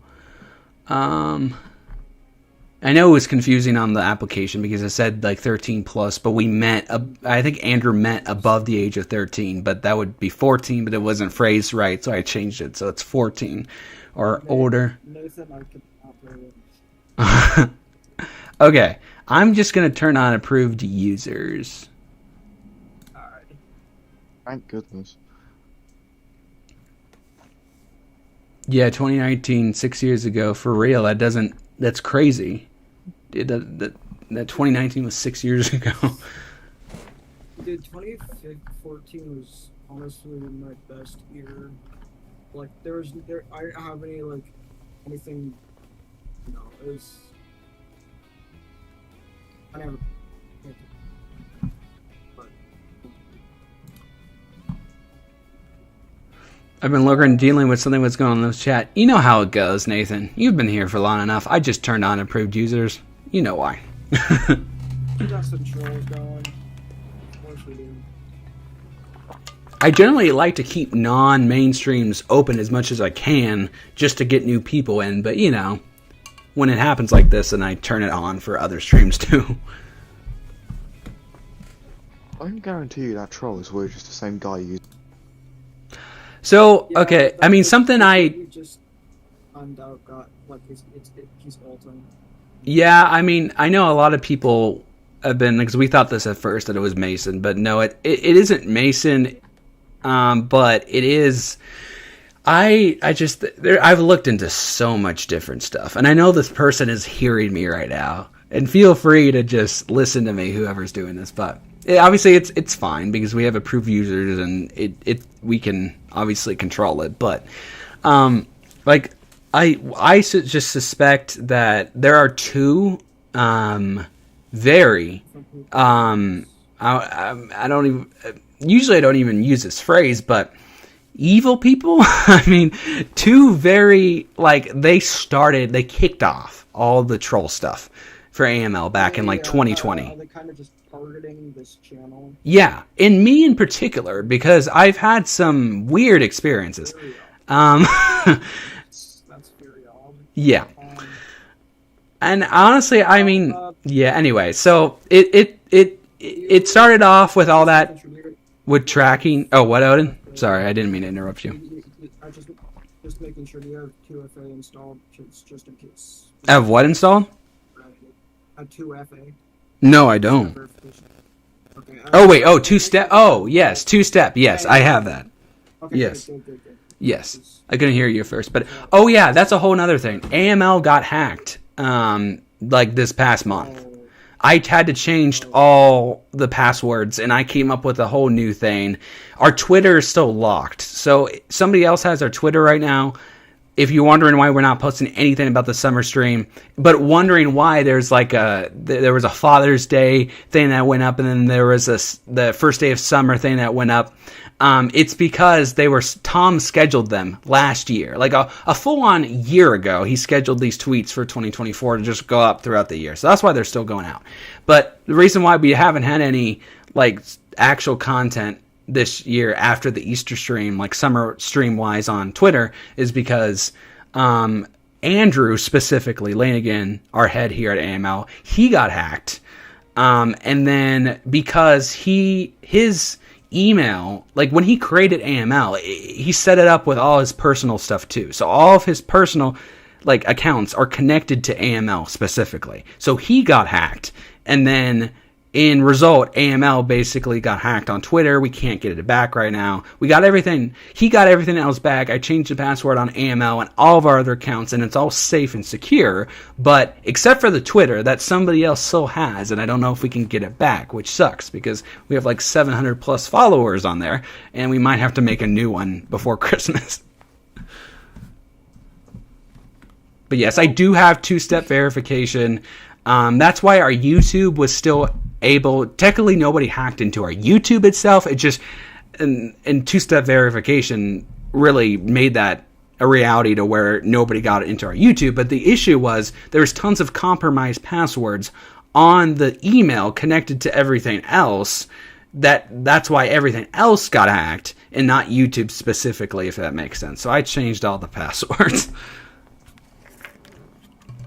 What was the main reason behind that hack caused by the what happened in the world? Like, it's Michael. What's up?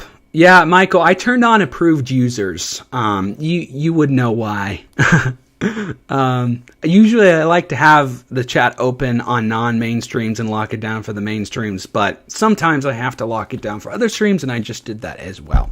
Anyway, to answer your question, Harley, basically, so there's two things that happened. Andrew, I think I don't know if he got targeted, or he also said that he got some sort of he was sent a link or something, and he clicked on it, and then I think it something with his IP, and then somebody took it over. I think it was that. And also, there was a big Google compromise thing that just happened recently too, which I got on my personal account because I had a very similar password on my personal account than I did with AML because I'm the one who set it up. So I ended up changing everything, and they're all separate now. So anyway, everything's fine now, but that part of it's probably a little bit more because of the compromised things like data breach within Google. But the AML specific thing for Andrew specifically, I think, was the whatever hacker he said that hacked him, and he said somebody from Russia hacked him apparently. Just want to make sure, y'all, if you get randomly DM'd by anyone, or if you get a suspicious Gmail, do not click any links they send. Those are absolutely IP grabbers, and those are things that people use with malware. Yeah. Just don't click those links. Exactly. You have two-step verification installed. And, yep. Yep. So now I made sure I came up with really good passwords and made sure each separate account was a different variation of whatever. So now it's at first it was kind of all set up the same. And I did it at the time because I was like, oh, this is a secure password I use for my YouTube. Might as well use it for AML. But, since things got compromised, I'm like, okay, I'm going to have to make it all separate now, which I did recently. But at least that's all fixed now. Again, except for the Twitter. The Twitter is still hacked. Don't know if we can get that back. I'm willing to guess that probably. I don't know if the Twitter staff are going to do anything about it. Yeah, I don't know. Because they're probably using some sort of malware that is hard to bypass. Yeah. So I don't know. For now I'd probably just in case create maybe a sub account for the time being in sub account. Yeah. And if they can't get it back, then that can just become the main. Yeah, that's what I was thinking. Idea. But yeah, I don't know. What's up, Bray? Welcome in. How are you?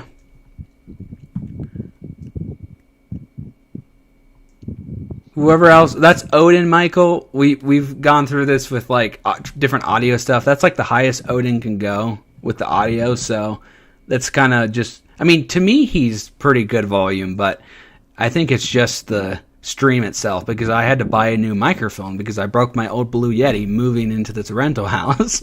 So I had to buy a new Blue Yeti. How'd you break it? So when I was moving it in, I made a decision to keep it on my boom arm, which is here. So on face cam, this is my boom arm with my old Blue Yeti here. I was like, I don't want to break it and risk breaking anything, so I'm going to keep it on the boom arm and move it like this. And yet that's what broke it, because when I was moving it in, it like the cable like got bent and then got like stuck in it and then broke the inside and broke the cable. So then I just bought a new one recently. So I just double checked the stream. I think the best, if you would want to hear me a little bit better, is if you have any headphones or anything like that, pop them on, because I just checked myself and I could hear myself fine. I might sound a little bit quieter because I'm just kind of trying to stay quiet because I don't want to talk too loud. But it's not a thing that's broken, Michael. I just don't have a computer or a microphone to go along with my computer because they're just too expensive right now. So yeah, for sure. I just use my internal computer mic. So sorry if it kind of sounds a little messed up or something like that. Yeah. Yeah, I mean, I can turn off desktop audio, but then music will be louder. But to be fair, I don't even know if the music is like even that. I mean, right now I know it's pretty quiet. I mean, I turned the stream on. It wasn't that loud at all. Actually, it was kind of perfect. Okay, I just turned off desktop audio again, so that's the highest desktop audio will go. So let me know how that sounds to you guys, because that's the loudest I can go. I'm just gonna check the stream really quick to see if how the audio is balanced out. I'm just gonna check the stream really quick to see if how the highest desktop audio will go. I mean, right now I know it's pretty quiet. I mean, I turned the stream on. It wasn't that loud at all. Actually, it was kind of perfect. Okay, I just turned off desktop audio again. Okay, I mean that's decent, I guess. And I think I'm also kind of talking a little too close to the mic, so maybe I'm kind of loud too, is the only other thing, but I guess I'm going to turn down my gain just a little bit. Okay. It'll probably be a little bit better. If y'all know anything about tropics, the second tropical depression of the year in the... I saw that. Yeah. It is Tropical Depression 02L. 02L? 02L, but you could just say Tropical Depression too. Okay, because for some reason on Windy I got 91L and 95E. Okay, I go to NHC. That's the official. Oh yeah, true. I'm on Windy right now. That was loud. What was that? Yo, Michael! It's Michael! Michael has spawned. He's muted right now, but we'll see if he comes in. The echo is crazy. What echo? There's an echo? I don't hear any echo. It was probably my phone. Oh, possibly. I don't think that's echo. I think that's just like you might be like moving your phone around. So, yeah. I can hear him, but if I put my phone next to my ear, but if it's not, I can't. Okay, there was when Gabe. Oh, what? I'm having a stroke here, Michael. When Gabe opened YouTube to watch the stream. I mean, I guess you meant. Oh, yeah, he was checking the stream. Yeah. You had 2 close calls with the ISS in last year in Japan and Australia. Yeah, same thing in the year before, because like I said, the ISS just happened to have a very similar path the year before as well. Oh yeah, and also because I looked into this with the ISS, because I am building my ETAs this year off what I think the ISS will land on. So in theory, if I'm correct, assuming there's not like a massive shift in the route, generally other than the ISS, I think I'll have a better ISS prediction. So I believe the ISS this year, again, I could be wrong, but I think the most likely location with the ISS will be between New Zealand and Antarctica, is my best guess. Between New Zealand and Antarctica, and I am framing the ETAs across the world around the fact that I think the ISS will be delivered to between New Zealand and Antarctica. So we'll see how good I do. True, because if it's very off, then... Yeah, last year was pretty off because I wasn't expecting it to be the same because, like I said, I had no idea that just 1 year, there was only 1 year since NORAD started tracking the ISS that happened to land on a year where the ISS had this like same path around the same time 2 years in a row. So then my ISS ETA was so off, but now that I found a pattern, I went historical ISS data, I did future predictive ISS data, and just kind of seeing like where I think it will be, or where like some programs and systems where it'll think it will be during different windows during tracking. And I've kind of determined it will probably be between New Zealand and Antarctica, which, by the way, the last time that's happened was 2022, but we didn't see it because NORAD was down for 2 hours. So technically, the last time that it was in that region and that we've seen it was 2020. It did happen in 22, we just didn't see it.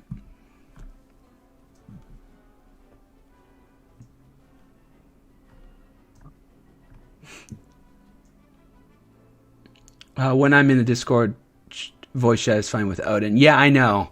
It just, my audio levels are so different because of I noticed that I think my mic, my old Blue Yeti, might have been a little bit broken or had some audio level issue maybe, because I can tell that this Blue Yeti is 10 times louder in some cases, which balances off my desktop audio terribly. So I was trying to troubleshoot it last night to make sure I could get a similar audio level, but I think that's part of it too. What we're going to do for Easter next year, will East Mountain Films let us use TFC again? What's the deal? We have like 2 or 3 trackers to use, even though they're not the best. Okay. So at the bare minimum, I expect to at least get private access TEPC to select streamers, including us. Bare minimum, I believe that's the case. It's possible that East, if he can cut down cost, he may be able to get it public again. So we'll see. Maybe a 50-50 shot with it getting public. We discussed this a little earlier in the stream, if any of you were here. The thing that would probably have to, the thing that would probably have to happen is, in order to lower pricing and stuff like that for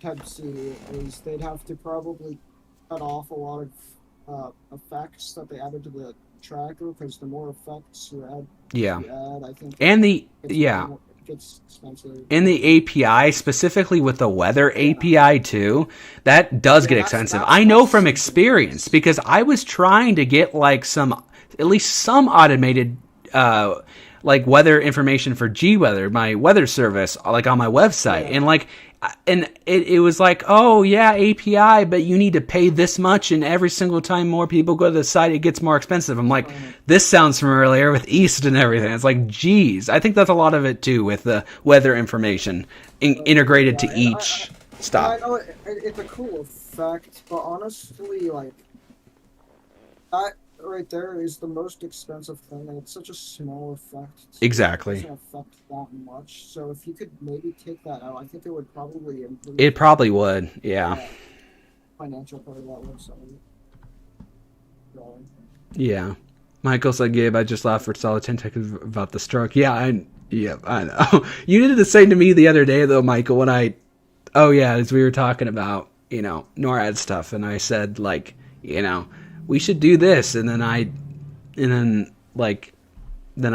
misspelled something and it was the same problem. I'm loud in Discord, Michael? Yeah, probably because of the Blue Yeti that's probably not broken. That's a much higher in volume than it should be. Probably. What is a cheap mic I can possibly get? Because I definitely need Blue Yeti. Well, Blue Yeti normally is like retail for like $130, but I got it on sale for $99. At least as of a few weeks ago, it's $99. It's a decent microphone.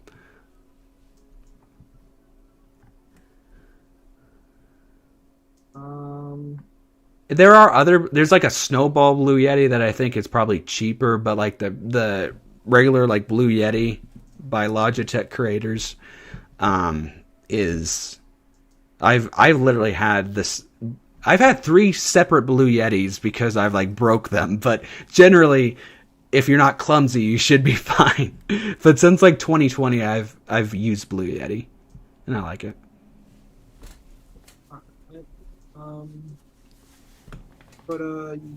So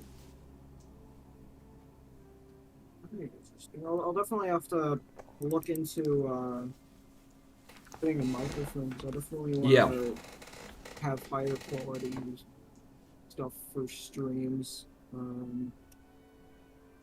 Because computer mic obviously isn't gonna cut it for. Yeah. I'm thinking about getting a new gaming chair for this. It's funny because I don't game, but I like the gaming chair vibe. Yeah. I don't have a gaming chair.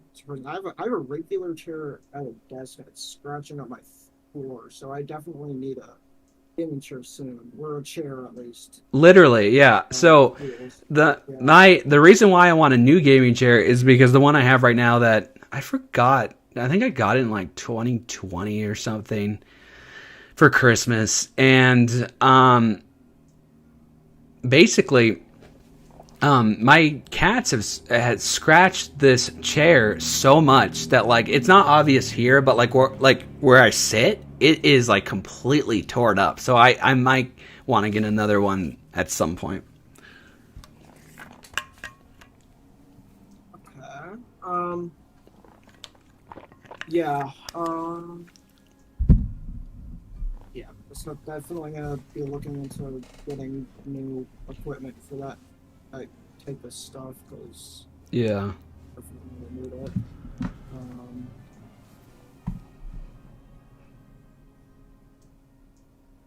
Yeah, that's what I was saying, Elf. What's up, Eater? Welcome back. What's up, Andrew? Hope everyone's well enjoying the stream. Not long until Christmas. Let's go. Alexa, how long is it until Christmas? Christmas is in 5 months, 3 weeks, and 5 days, on Thursday, December 25th, 2025. I was hoping it would just say the days, but okay. It's still 5 months, though. 5 months. Let's go. Imagine if this year, after going to DSP, Santa just goes to the ISS. How funny would that be? If I could, I would bet someone on that. Not really, but I could if I would. I mean, kind of doubt it, because I mean that would be kind of cool. I guess that's different, but I don't know. To me, there's a pattern on when the ISS delivery is, and I mean it does change every year. I mean, other than this past year, but. I mean, it's purely based on where the ISS path. If the ISS happened to have the same path again this year, then it would probably be in the same place. But I highly doubt it. I think that was just an issue with like the leap year that kind of unbalanced everything. That's like the best I could figure out, really, because I can't really explain it in any other way. But the pattern I see is generally there's about 3 pretty certain ISS locations. There could always be more, depending, because there's so many different places they can meet up. But at least since 2020, there are like 3 usual like areas that they can meet at, and it rotates like usually every year throughout those 3 different places, basically. So if you just take that into account with the rotation minus like what happened with the leap year, then I think we're at New Zealand or Antarctica for this year. I'm gonna be right back. I just, Okay. gotta use the bathroom. Okay. Awesome, Elf. Glad you're here. For ISS just happened to be in the path of the DSP, making it even funnier. Oh, yeah, true.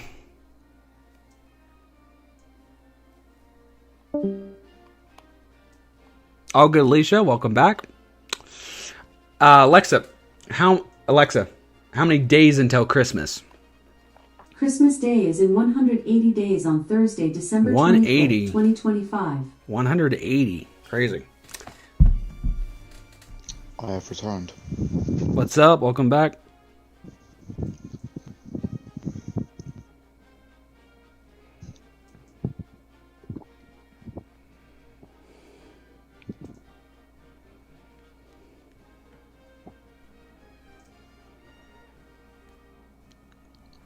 Do you think ISS will go past or near southwest England?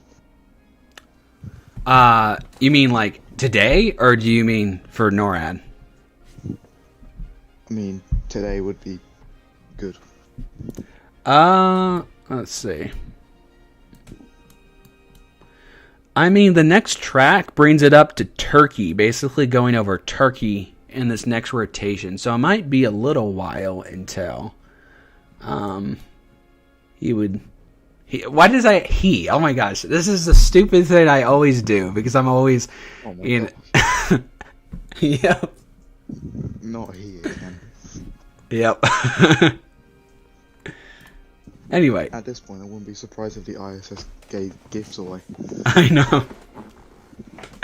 The ISS, it may take a little while for the ISS to get to like England, but I have welcome back.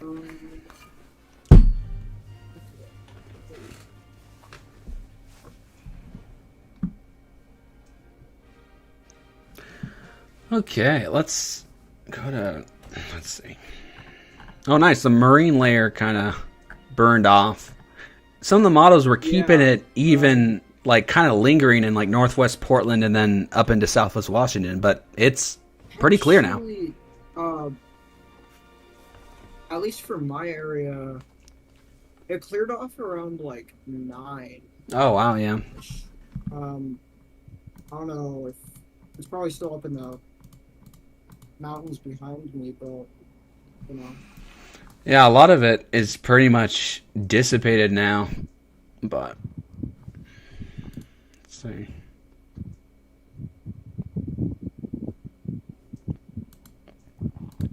Marine layer is always so hard to forecast, like in my experience when I have, because there's just been so many times where it's like, it's going to burn off before noon, and then it doesn't. It's 5 p.m. and it's so cloudy. And then sometimes when I say it's 5 p.m. and it's still cloudy, it burns off at 9. Here's the thing about marine layer is it usually comes in when there's a trough or a cold front coming in, like a Atlantic system or something like that. It usually comes in around there. Sometimes it's a precursor. Sometimes it's not. So in reality, actually, it may have burned off, but what you're seeing is that there's clouds coming from the system. Yes. Marine. For sure. But obviously, sometimes there's not a system, and it's just straight up marine layer onshore flow. Yeah. But yeah, it's quite interesting. Yeah. I'm trying to refresh. For some reason, this ISS animation 3D thing freezes every hour, so I have to like refresh it. So my face cam should be visible. There you go. I'm good now.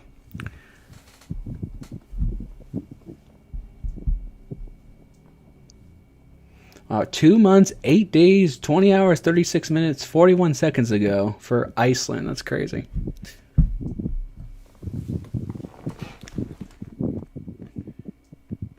Are you outside, Harley? No, I'm not outside. I was expecting you were going to notice that there's like a wind. It's very windy. Yeah. It's like there's a fan directly next to me. That's what. Oh, that's what it is. Okay. Yeah. For some reason, Wendy still thinks I'm in Boardman right now. Oh, that's Wendy. Yep. You know, I used to, once I kind of started using Windy, I implemented that into both G-Weather and then when I worked at EOA TV in LeGrand.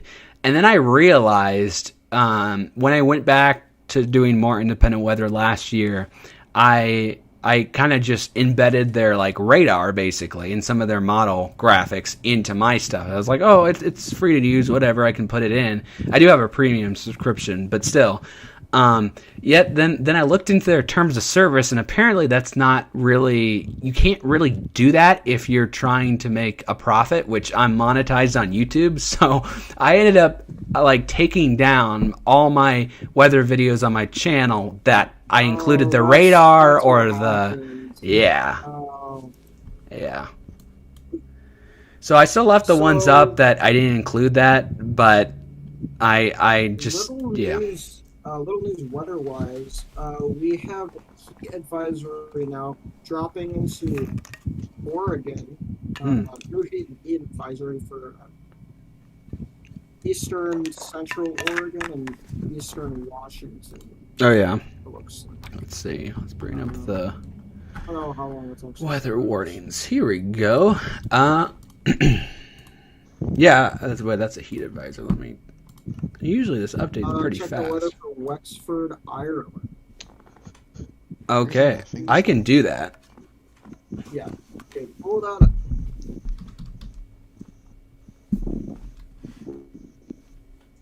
-16 degrees.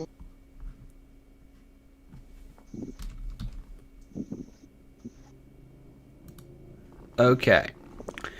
So let me change this to Celsius. So right now, all models are projecting temperatures around 17 Celsius over there in Wexford, Ireland. And tomorrow, this has a temperature maybe getting as high as 20 degrees Celsius with mostly cloudy skies and a chance for maybe a few sprinkles. So that is your prediction, Alf. It's going to be muggy. I mean, well, I don't know. It depends if there's going to be a high amount of humidity. But yeah. It's probably going to be muggy. And then maybe a slightly better drizzle chance on Monday. Although it could still happen tomorrow, but maybe just slightly more on Monday. And then Tuesday, most days have at least some sort of an isolated drizzle threat, but probably on the drier side, but could still be a little damp. And then it will be next weekend when there's a potential for maybe actual more significant rain. So keep an eye on that.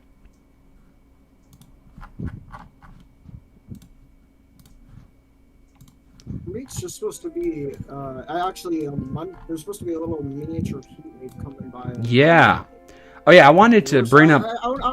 Yeah. I don't know if it's really a heat wave per se, but it's more of a strong ridge coming up from bringing heat from Mexico and California. Heat wave is considered 3 consecutive days or more in a row of 90 plus degree heat, at least in this area. Obviously that varies depending on where you are on the earth, because heat wave to other people could be a lot warmer or a lot cooler, but at least generally in the Oregon area, that's what the Northwest in general, that's what you would consider it.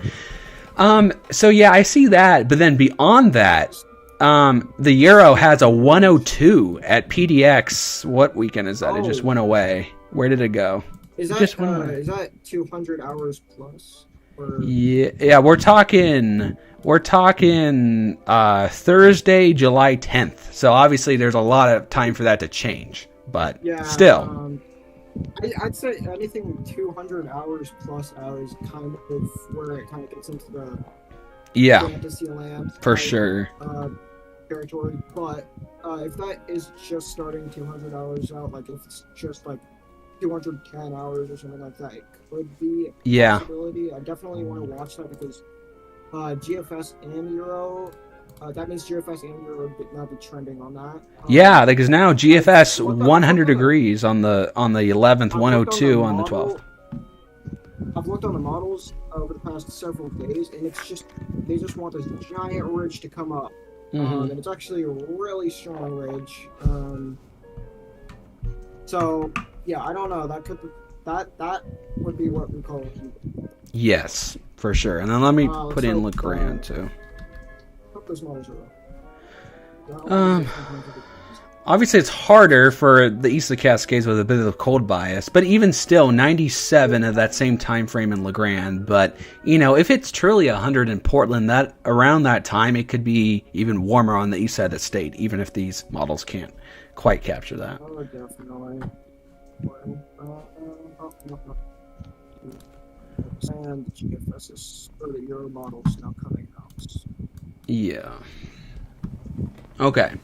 Oh yeah, Acer. So NORAD is already taking cookies on their website. I don't know why, but when on the website they're already taking cookies for this year's in the middle of June. Well, to be fair, they started doing that in last year. So it's always, even off season, they still have that message that pops up asking you to accept or deny, because that's been like that for like a year now.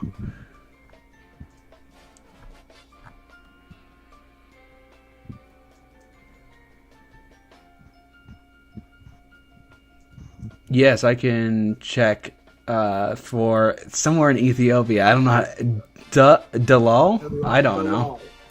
Dalal, Ethiopia. Oh, don't Gabe, you pronounced it correctly. Let's go. Wait, I'm spelling it wrong. Hold on. DALOL. Okay. Okay, so up to 43 Celsius over there tomorrow. 44, 45 maybe. And, I mean, at least in the low 40s Celsius over there after that too, continuing for at least several days. Maybe a slight thunderstorm chance towards the end of the week, and pretty much every day after that, at least an isolated threat with some of that instability possible. So thunderstorms. I never expect there to be thunderstorms in a desert. Yeah, a lot of it's the Euro is picking up more dry, more instability type of thing, not really much moisture. So that's kind of what it's leaning towards right now. But it's also an isolated threat. But Cody, cookies. I haven't researched that much into what cookies are for websites that much, but I think they're just kind of like a thing or something. Let me just get like the textbook definition. So on websites, cookies are small text files that store information about your browsing session. They help websites remember your preferences, login details, shopping cart items, and other data enhancing your browser experience. Okay, so I guess cookies are kind of a thing that is good. I mean, which is funny because I don't know what else store information about your browsing session. Maybe that's more of just like an analytical side of it, because in terms of preferences, login details, shopping cart items, there aren't anything on NORAD that you like press save for your preferences, unless they're planning something to where it's like, oh, now we have more features. I don't know, but I think that was already like that last year, so I wouldn't look too far into that. But climate prediction centers now also hinting at heat in the 8 to 14 day outlook. Yeah. But they're also somehow, or for some reason, predicting above average precipitation chance in Washington extending into Oregon. I don't know how much I believe that, because that's usually just based off of GFS or something like that. Exactly. What's up, Cody? How are you? Let's see. Okay, and I never know how to pronounce that country, Harley. The one that you just put in. Mauritania. Say that again? Mauritania. Mauritania. Okay. Interesting name.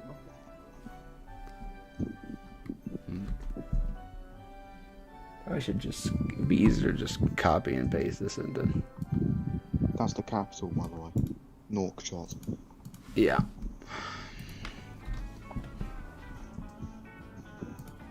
It's not coming up at all. Why that? It's not coming up. What? Did you spell that wrong? Because it's not coming up in. I copied it from Google because I didn't even know how. Huh. To spell it. Oh no! It detected a spelling mistake on Google. It wanted me to correct it. That's weird. Oh. Now I got it. I wonder if even Google can't. I mean, it's kind of like NORAD, how they do any duh and all those other spelling mistakes. Oh, yeah. Oh. See, okay, that's another thing too. They ought to fix that this year. They have to. What's up, NHL? Welcome back. All right, here you go. Harley, here's prediction for this. So, up to 26 Celsius, 24 to 26 Celsius for a high on Sunday with some, I would say maybe potential for increasing sunshine, although some models just keep the clouds off and on throughout the day. Mostly sunny Monday and Tuesday, and then we get back to more cloud cover Wednesday into Thursday with a slight drizzle chance. Other than that, it's pretty dry with temperatures generally in the mid to the upper 20s in Celsius. Awesome. Sounds good, Nathan. See you in a bit. I personally think that's a significant drop in temperature. Yeah. For Mauritania, because I checked a few days ago. So that is really a significant change to temperature. Acer, because Christmas vibes. Of course we're gonna stream Christmas music because we're hyped for Christmas. We only got 5 more months left, guys. Yeah.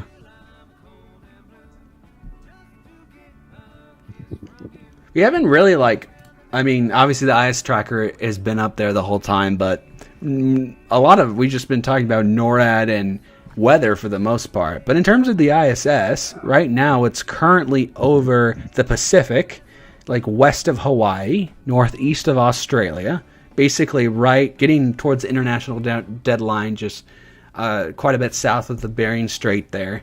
And it's going to be getting into... where now? Oh yeah, Turkey.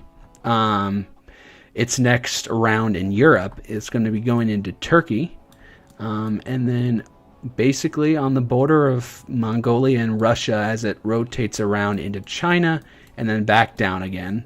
But right now it's basically towards the international dateline in the Pacific Ocean.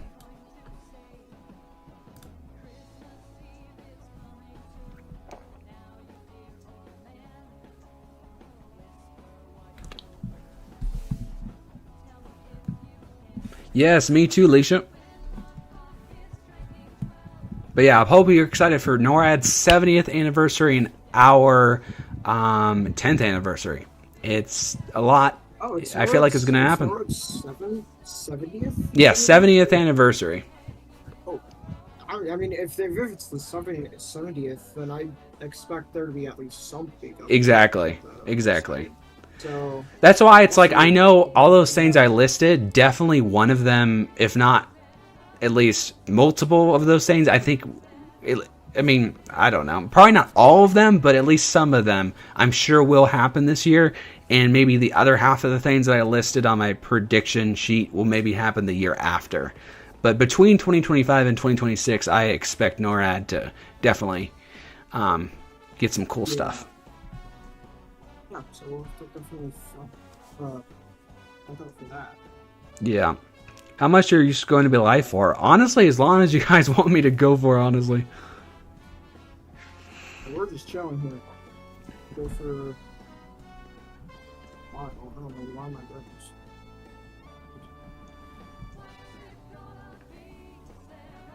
Oh yeah, and then also, I haven't shared this, but I'm wearing our Easter merch right now. And Nightbot just came through with another link to our merch shop. So yes, our Easter merch is still available. It probably will be for at least a couple more months. So if you want any stuff, go there and get it. Pop the merch, guys. Get those plugs. Yeah.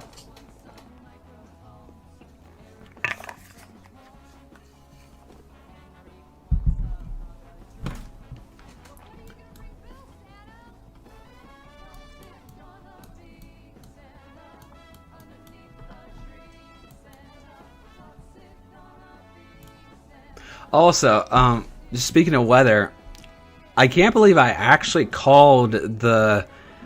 Well, I mean, a lot of times I do, but I was just kind of starstruck when I went to OMSI in October to hear everybody's presentations on what they think the weather is going to be like. Everybody, or for the winter is going to be like. Everybody there said like between 10 and 20 inches of snow in Portland this year.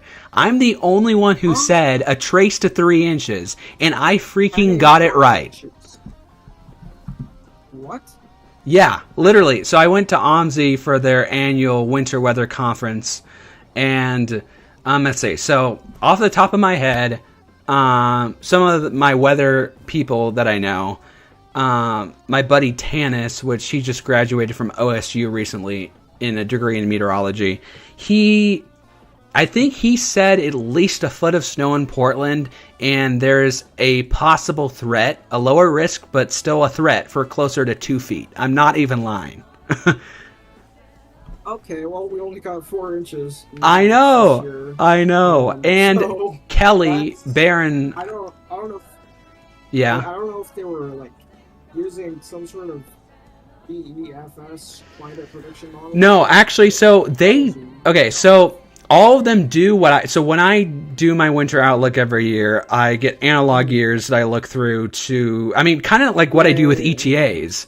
It's kind of the same thing. I look at past years, pick years that I think will be comparable of years we just came out of, and then predicting the future kind of with it. And especially the last few years, I've had pretty good success with it. And I mean, they do the same thing, but they have their own bias for different years, which I get. When I first started forecasting, my snow bias was off the charts. And if somebody said we weren't going to get much snow in Portland, I said the opposite. But now I'm more open to like all these different possibilities now and looking at it more realistically. And literally, so Tanis said, at least a foot of snow generally, if not more. Kelly Barron, I think that's her name, from Coin6 said at least 8 inches, but it could be closer to a foot. From Coin6, she said that. National Weather Service said above average snow. There was a speaker there from the National Weather Service office that said above average snow. Okay, well, no, I wouldn't say above average. I'd just say about average to maybe like a touch below. Yeah, I called for below average, and I think that was the right call because, I mean, we generally didn't like PDX officially get like 3 inches, I feel like 3 to 3.5, and then some metro locations got nothing, like a trace and all that, but that's generally what I said. Very scattered this year. Yeah. But I think the final is from that one winter storm was about 4 inches. Yeah. But I'm not too sure because some people like have different analysis of yeah. It was. It seemed like a much more scattered snow. For sure. Everyone. Yeah, I mean, I saw 4-inch locations in some metro locations, I think, but I think PDX itself, I think, was 3 inches. Yeah. I measured at my house around like 3 to 4 inches. Yeah. So definitely. Definitely a scattered snow event. Some people definitely got more. Some people for sure got way less. Yeah, and my winter. One of the things that bugged me a lot about that winter storm is everyone completely got the predictions wrong about when it would come in. They said it would come in at I think early morning or something like that, like around 5 a.m. Oh yeah. It came in around 10 or 11. Yeah, I remember that. And the other thing is the modeling was so off, and the reason why is because this is actually quite interesting. The radar, the KPDX radar. Oh, went down at the time. Yep, I remember. It went down, and the models. I think the HRRR at least, or future models base it off of the current radar imagery. Yep. So the radar was down. So the HRRR run was also kind of off. for that. Hope all of you great first half Oh, shoot. I So was it just kept on going. predicting inaccurate snowfall amounts, and I had to use a radar that was on the coast of Washington for most of that day. Yeah. It sucked. And then surprisingly, people thought it would just turn into an ice storm the next day, and it snowed again overnight. Which gave us a couple more inches.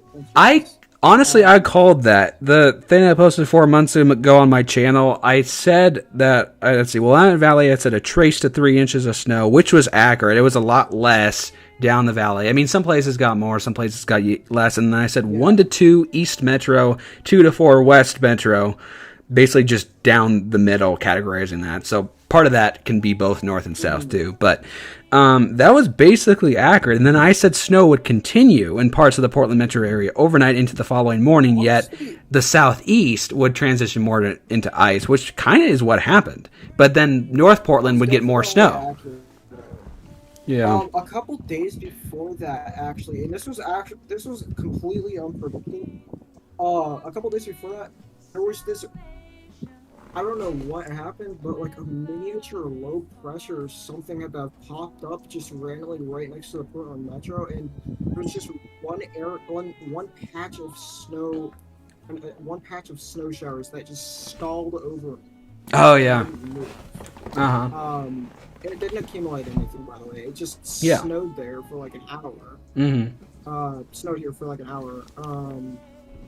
And I don't exactly know why. It was very unexpected.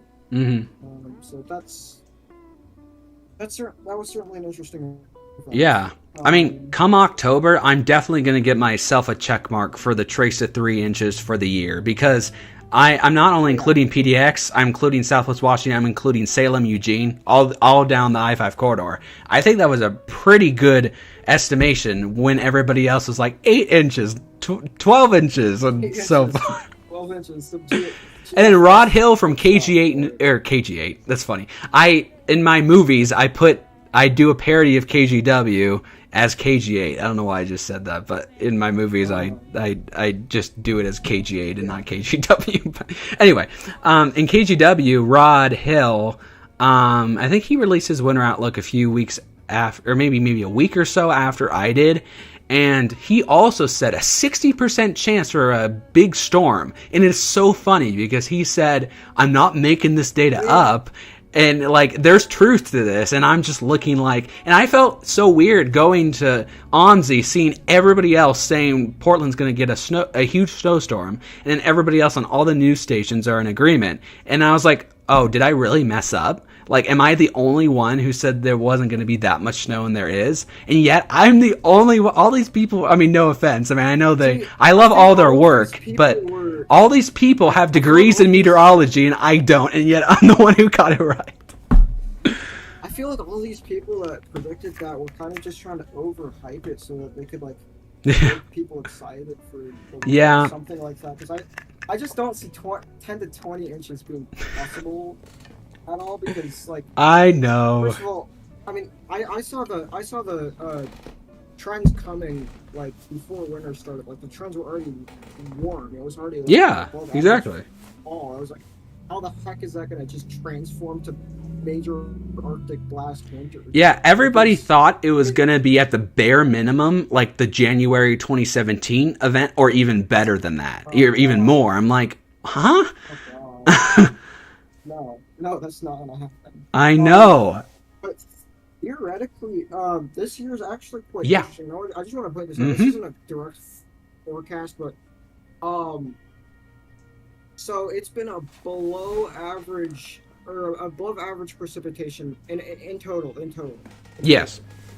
For this summer, from what I've analyzed, we've had at least an inch in June and nearly an inch back in May, but not completely. And April was completely dry. What is trending right now is it's above average precipitation, and that's usually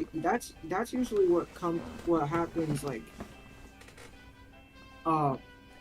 that's usually what usually hints at like a colder winter per se. Because if this trend continues, this above average precipitation, continues in the winter, then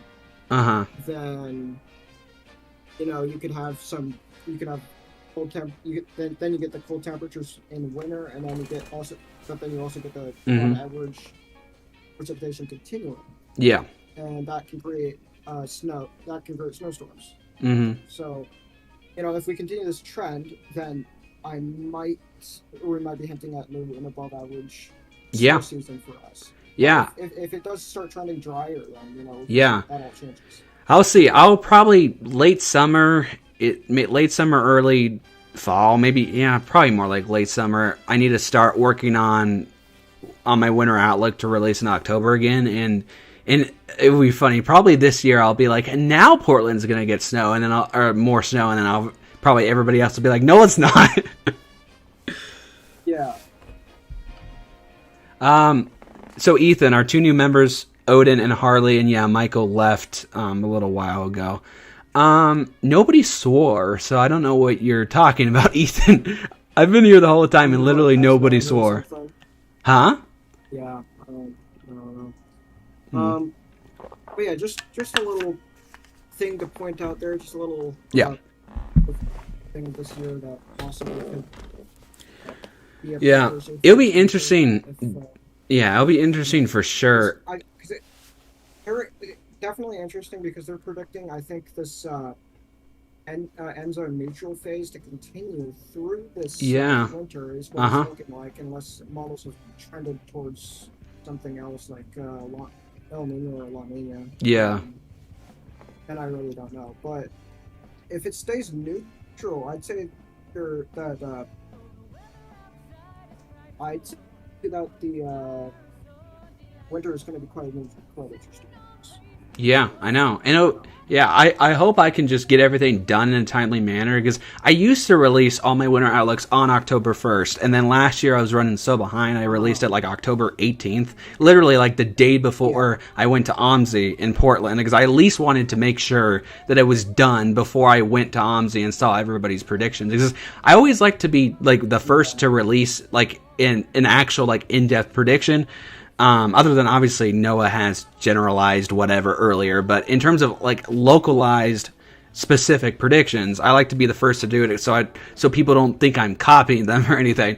But it's funny, is literally nobody would think that this year because I said something completely different that actually ended up being right. The thing I'm definitely going to try and do this year, and something that I haven't done yet at all for predicting, is I'm going to be taking a look at the past analog end zone neutral years. Yes, good idea. Good idea. For the winter, because I think, I'm not too sure, I don't remember, but I think 2017 was end zone neutral, which was when that major snow event happened. Yeah, I felt like it was like a transition from like La Nina to end zone neutral, or vice versa. Yeah, definitely. I don't know. It definitely could have been. And then what are some other years that could have been end zone neutral? I don't know, because I'm just thinking of like, getting in the analog years and then adding all of them up. And I started looking at analog years and started winter like forecasts. I started doing that in like 2018, and each year has gotten definitely better accuracy for sure as I like learn more stuff and troubleshoot more stuff and all that. Definitely. So definitely gonna do that. I also want to try and see what the climate models say, because those can also be right. But true. Yeah. Only right like two months out, and not for sure. Yeah, I always like to for the longer, like the European like base model that goes out months, and then the Canadian that goes out months, and all that. I always like to kind of take that into account towards September, October-ish, rather than looking at it way too early. And I think that's part of why a lot of other people were wrong too. That maybe they're just looking at models too early. Or see, the interesting thing about going to OMSI is they had all this data, all this data to back up their claim. Like, no joke, they did.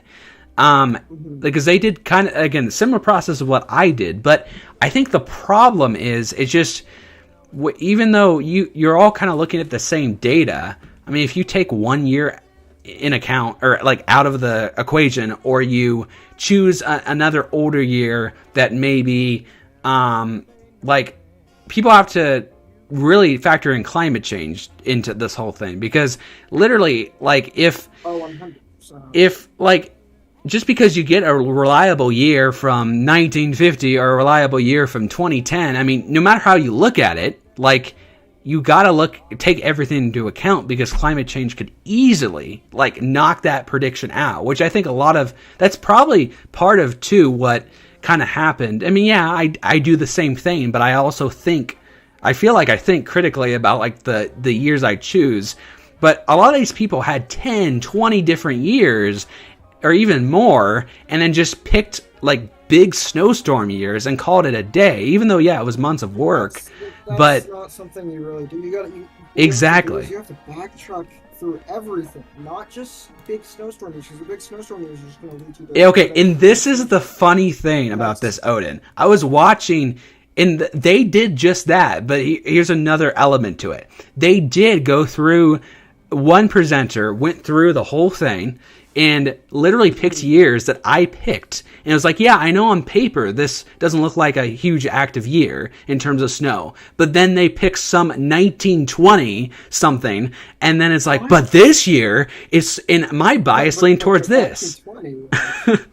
Like, literally, like, I'm... Years ago, like, there was probably like a 1920, and then I think they also picked, like an early 2001, and, like, I mean, I am too, but again, it just they're like 3 years probably, like, early, like, somewhere in there, and then there's like a 2001, and there's like a 1981, which I could understand, but it's like they had an average of mean, like a mean average, and then they had an adjusted average, which was hilarious to me, because their mean was closer to what I said, yet their adjusted average is based on their bias, which went completely out of proportion with their crazy snowfall amount. So I'm looking here while they're, like, presenting, and I'm like, that's interesting, because all of them started out the exact same way I did it.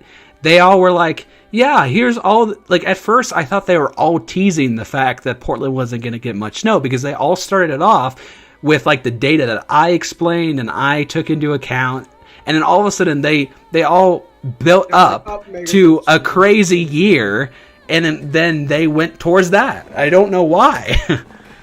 That's some pretty insane stuff. I know. So on screen, I'm gonna put this over here, on the stream, if I can make it big enough here. So definitely that's some of the things that people learn from. So hopefully they definitely learn from that moment. Which is funny, because they're usually pretty good. I mean, there was one, like, they used to be better than me. I mean, like, I would do my prediction, and I was like, okay, I mean, it's decent. I'm doing okay. I mean, it makes sense. I don't have a degree in meteorology right now. Whatever, they do. They're better.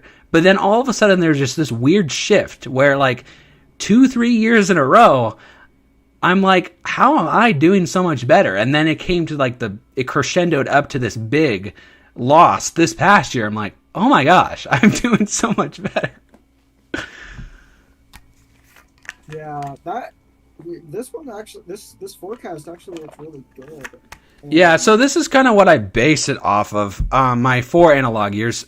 A lot of people have, like, 10 to 20 different analog years, which is, like, to me, that's just too much. But anyway, so you also have to just want to point out something new that I just realized is one of the leading factors of snowstorm producers is you gotta find out where the jet stream will be likely to be situated. Because if you're gonna, because you gotta have the right jet stream, or location. Because if it's ridging, then you just can't obviously just make it high pressure. So usually, we need that troughing, that blue line that you guys see, that line to be below California, which is Yeah. or kind of below California, maybe just on top of Oregon, which would usually happen in La Nina years, actually. Yeah. For us to get like an actually good amount of snow. For sure. But because that high is also there off the coast in the middle of the Pacific, that's also helping to usher in more of a rainy type trend from the tropics. Yeah. So, it all depends on past. You might want to take a look at like past analog jet stream. Years, Definitely. Just to see where that jet stream's at, and compare that to this year as well. Yeah, definitely. So and the fact I hate too is like I put this screen grab from Noah on this graphic too, and I made the point in the video that I put out in October that like this is the stereotypical La Nina that gets hyped everywhere. It's like La Nina means snow, La Nina means wetter, La Nina means colder, and I put that there for a reason because I kind of explained that's a stereotype. That isn't always the case. And I went through the analog years kind of showing, and yeah, 3 of my analog years were La Nina, but 1952 into 53, yeah, it's an older year. On paper, maybe it doesn't look as comparable, but I included it because the year before I used 1951 into 52 for my 2023 prediction, and it had a high probability for an active fire season, above average fire season for the year following, and we got that, and I have it in here. Where did it go? You know what? Speaking of wildfires, I definitely believe that this year is going to be interesting year in terms of that. We've already got a couple major large fires that have occurred already. Yeah, I see that. And so people's forecasts for the wildfire season seems to be I don't think they made that many. I don't think anybody really made that many forecasts per se.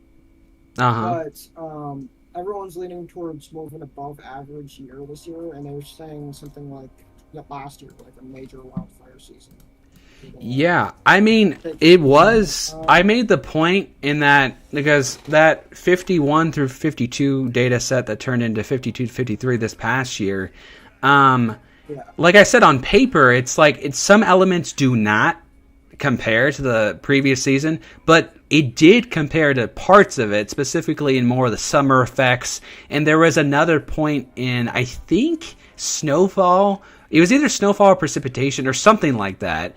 And I included it 2 years ago because it had some truth to it, and then that made some success in 2023.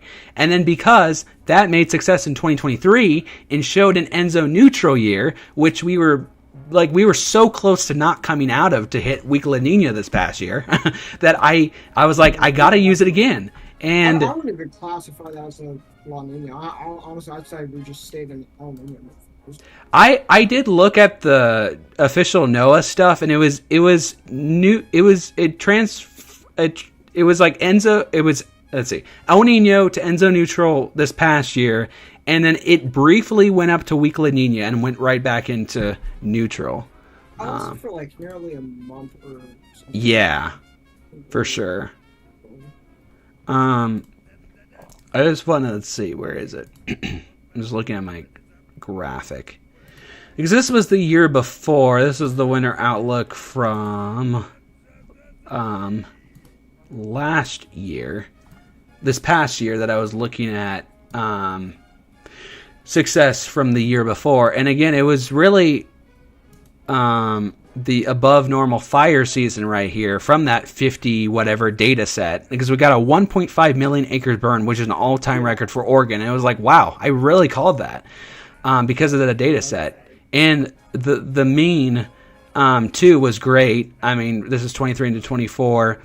I said Grand Ronde Valley, which is, La Grande area, 10 to 30 inches of snow. We got 9 in Union, 32 in Willamette Valley. Again, this is 2 years ago. 0 to 5, 1.6 PDX, 2.7 Corvallis. So just on and on. I was like, wow, this is a year where all of a sudden I got up to my accuracy from 23 into 24 was 62%. The national average is like 55 to 60, I think.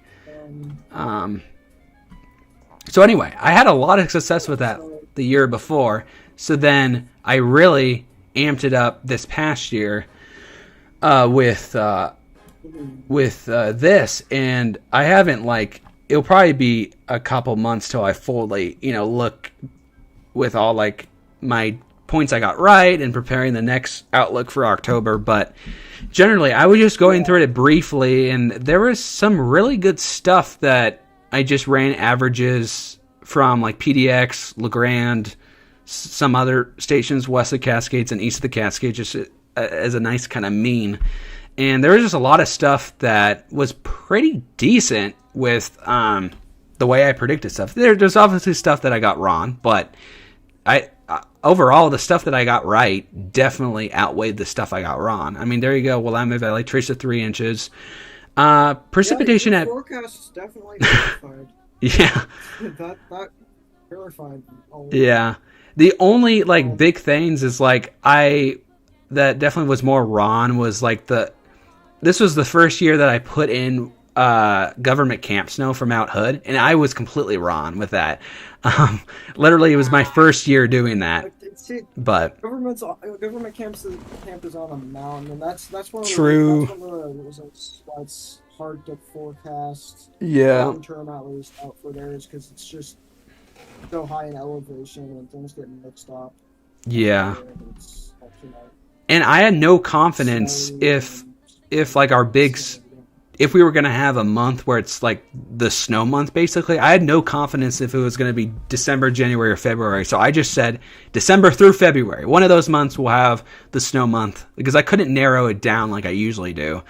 And sometimes I get the timing wrong. So I don't know if you've been seeing this trend, but for the past couple of years, there's been at least some sort of snow event in February. It's only been in the month of February. I know. At the very end.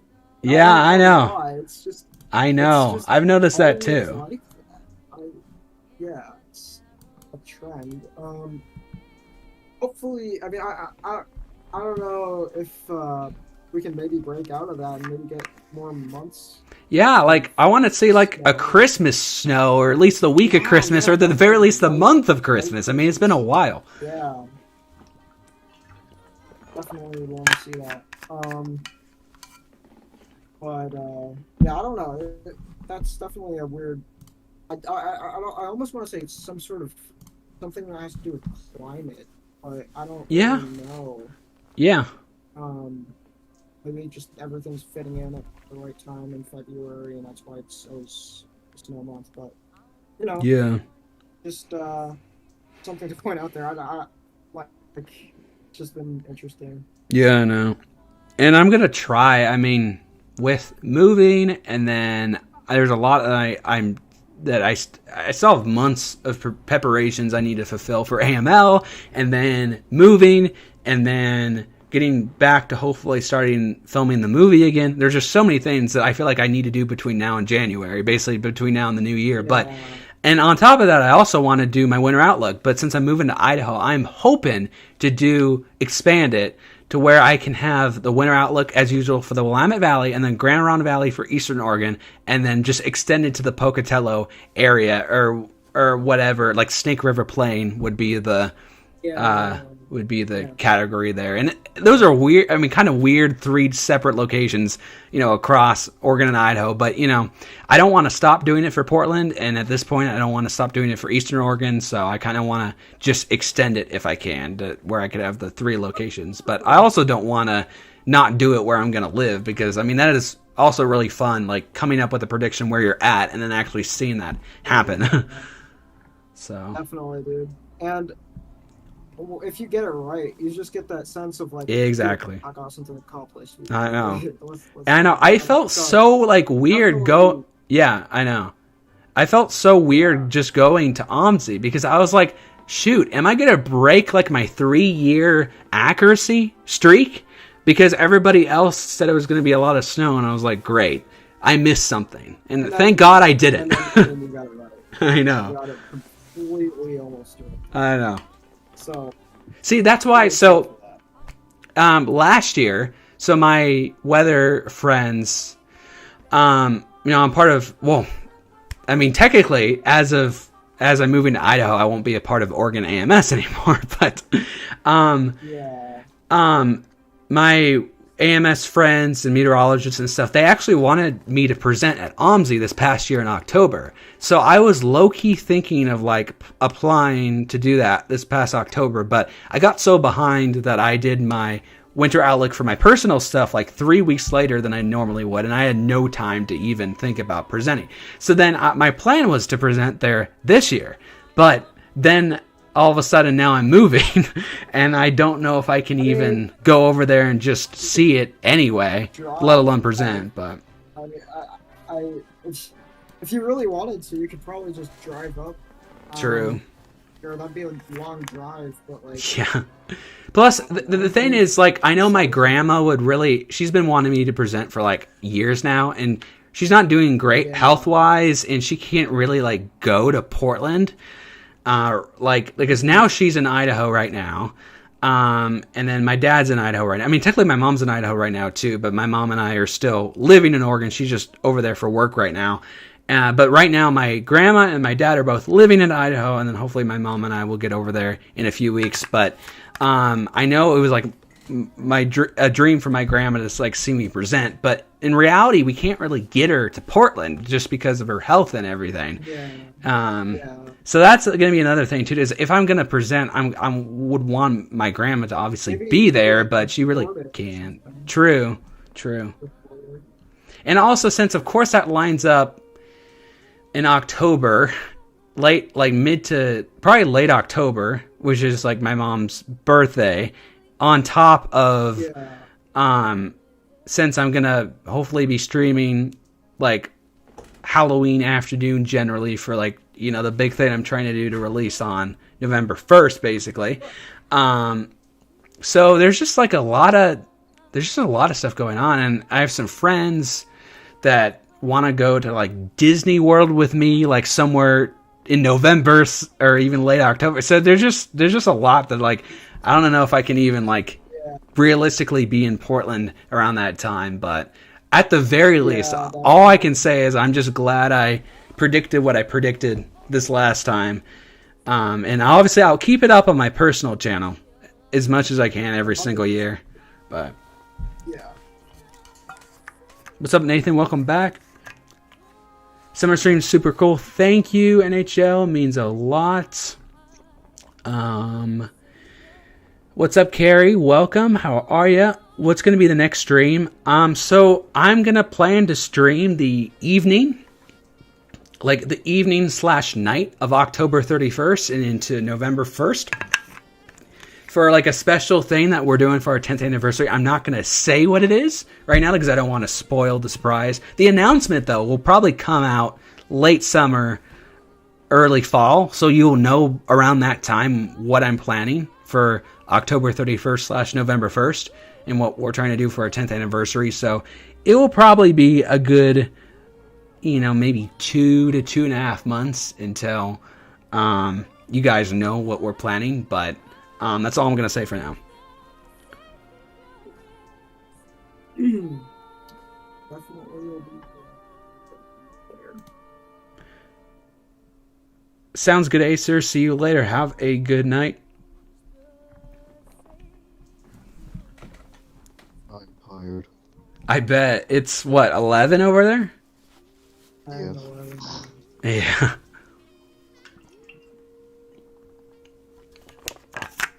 Oh, it would be weird, too. Like, it's not a big time jump, but I'm going from Pacific to Mountain Time, going to Idaho. So now, all of a sudden, I'm always used to Santa launching at 3 a.m., but now it's going to be 4. And, yeah, so that'll be a little interesting, just having the times just like an hour later. So I'm probably gonna schedule the main stream maybe a couple hours later than I usually do. I mean, last year I scheduled it for 8 p.m., which I think was just a little early PST. I think I might at least go 10-ish, somewhere between 10 and 11 PST. I think I'll probably schedule the stream for this year, which would be an hour later for me now, starting going to Idaho. But I just think it's a little bit better if there was like a 5-hour gap between when I started the stream and then when I did the countdown, which is fine, I guess. But I generally want to keep it more closer to like 2-3 hours. I think that might be a little bit better. So I'm probably going to do it just a little later than usual this year. Yeah, definitely. And that's good news for Harley too, because I know, like, what did the stream start at 4 a.m. or something at Christmas? This past Christmas, Harley, for you? It started at 5 for some reason. I got up at 4. Yeah. Yeah, so I'm hoping it's going to be like, it probably going to be a couple hours later than that this year, so it won't be like as early of a wake up call. Yeah.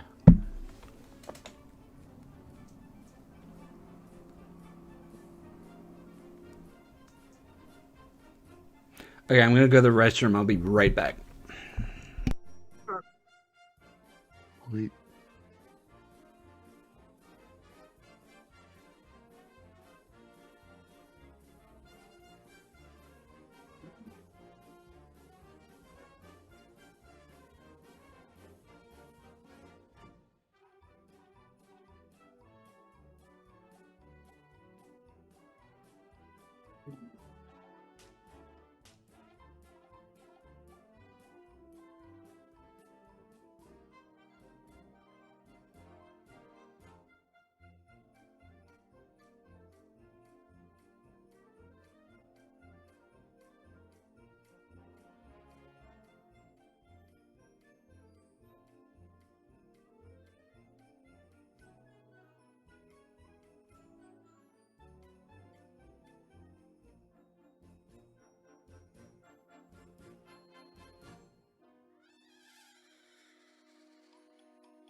Best gift that I ever got. It didn't really weigh a lot. It didn't have a ribbon round, and it sometimes made a terrible sound. But best of all, it seems to me, it wasn't neath the Christmas tree. And yet... Alright, I'm back.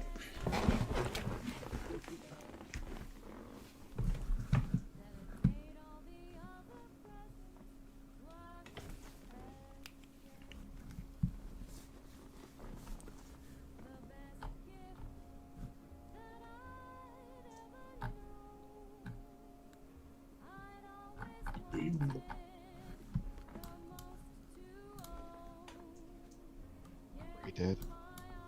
Huh? That is pretty dead. Oh yeah, I know. It was pretty active earlier, but now it's, yeah, kind of quieting down. So I was finally able to catch up on chat once it died down. Yeah. But yeah, most of the heat It's the end. is like southwest right now, southwest US. I mean, Phoenix could be like 115 by Monday, which is insane, but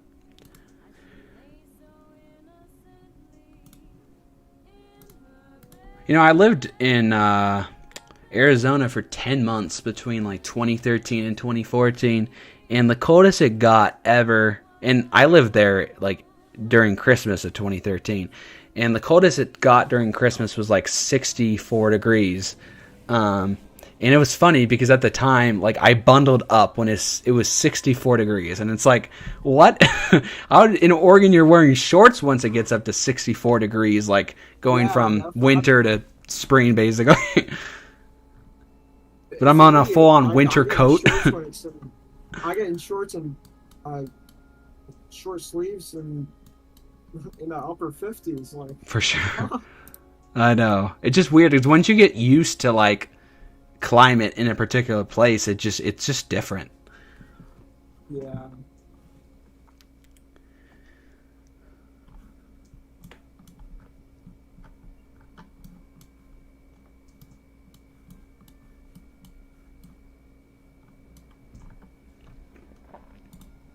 Let's see. There is some nice storm activity.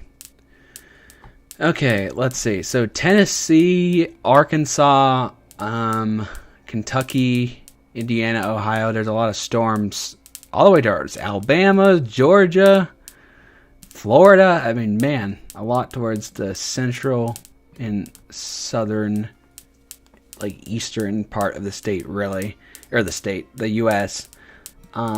More thunder activity towards western Ontario, Canada. Maybe southern Manitoba, and Saskatchewan, western Saskatchewan, and eastern Alberta. A lot of thunder activity as well. And meanwhile, in the northwest, not much happening. We are in a ridge. Yep. Yeah. Things are going on. Not much happening in the UK either, but there's some thunderstorm activity between Sweden and Finland right now. And some heavier showers towards the eastern part of China and Southeast Asia. Those are the big weather, I guess, concerns right now. Maybe a little bit of thunder activity and heavy downpours towards southern Brazil.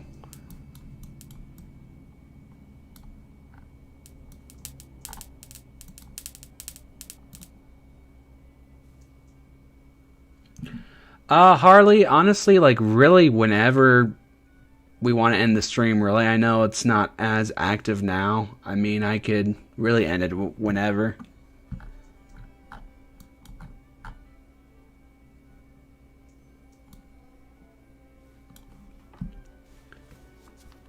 I'm fine whenever we do. Yeah.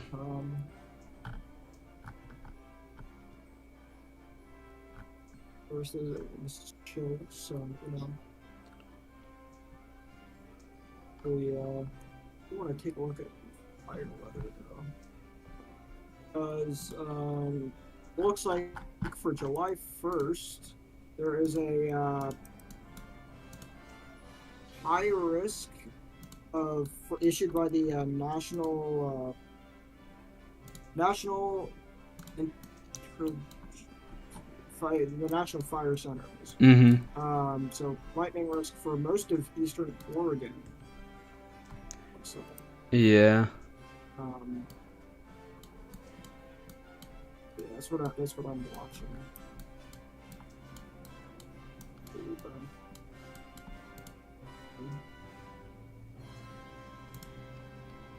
Yep, extreme thunderstorm warning out towards Manitoba, the southeast part of Manitoba, Canada. A lot of thunder activity going on over there. And then we also have, I think that's a heat advisory, is that? Yes, heat advisory for pretty much all of eastern Washington for the most part, and getting into kind of the Columbia Basin, and extending into like Eastern Gorge as well. Yeah. Boise too area.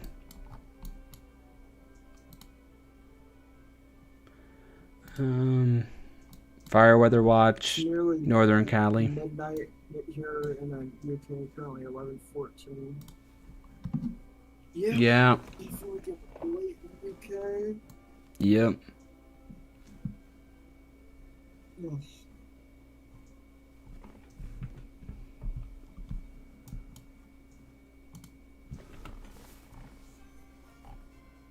That's cool. Oh, I guess that goes to that.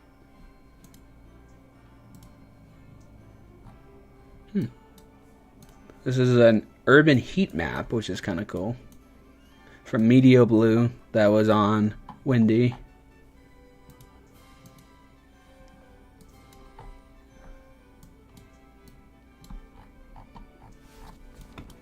Wow. Yeah, Southern Arizona is crazy. It dropped from 77 to 75, and the hot today was 78, according to my weather station. That's it. Right now, 79 says the high was 80. And it's still only 3 p.m., so it could maybe get a degree or two higher. I think But 4 p.m. is usually when it likes to Yeah. peaks, and that's sort of what we call it. yeah.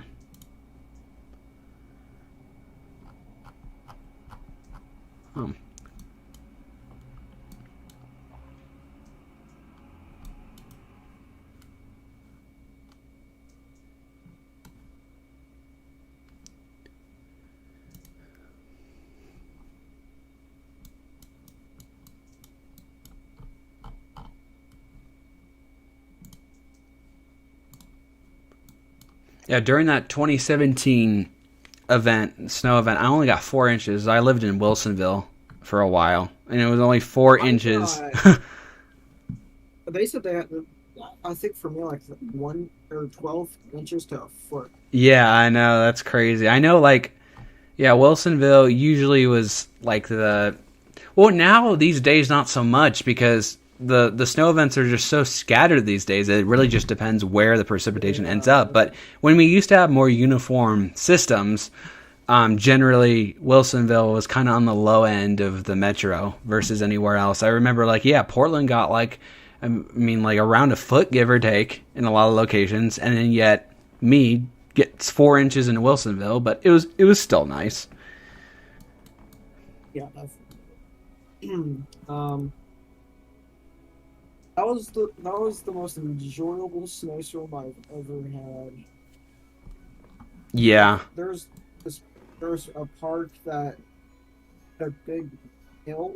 It was like very hilly, and it just turned into a miniature version of Mount Hood. Uh-huh. And so we did that. That was fun. Yeah, I went up to Sophia Park Yeah. I went up to Sophia Park in Wilsonville that day, or that really period, because it was, over a few days, minimal melting because it just took so long to unfreeze, basically. But a nice hill at Sophia Park in Wilsonville. Yeah, definitely. We can end stream if you want, Harley, but if you need to go to bed, you can if you want. I know it's like 11:18 over there.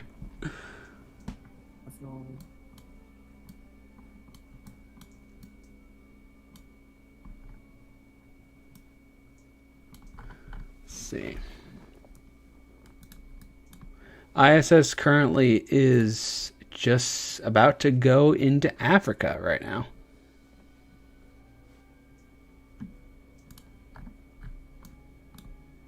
I normally wait until the very end of the stream and then I go. Oh, yeah. Sleep.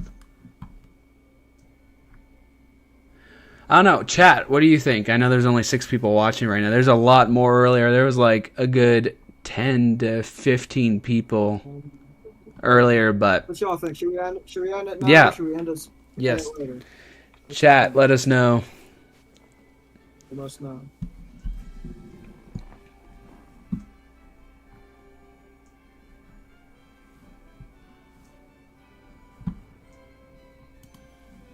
Yeah, end it sooner than later. Okay. What if we ended at 3:30 Pacific time, so in 11 minutes? Fun with that. Okay. Yeah. That's good.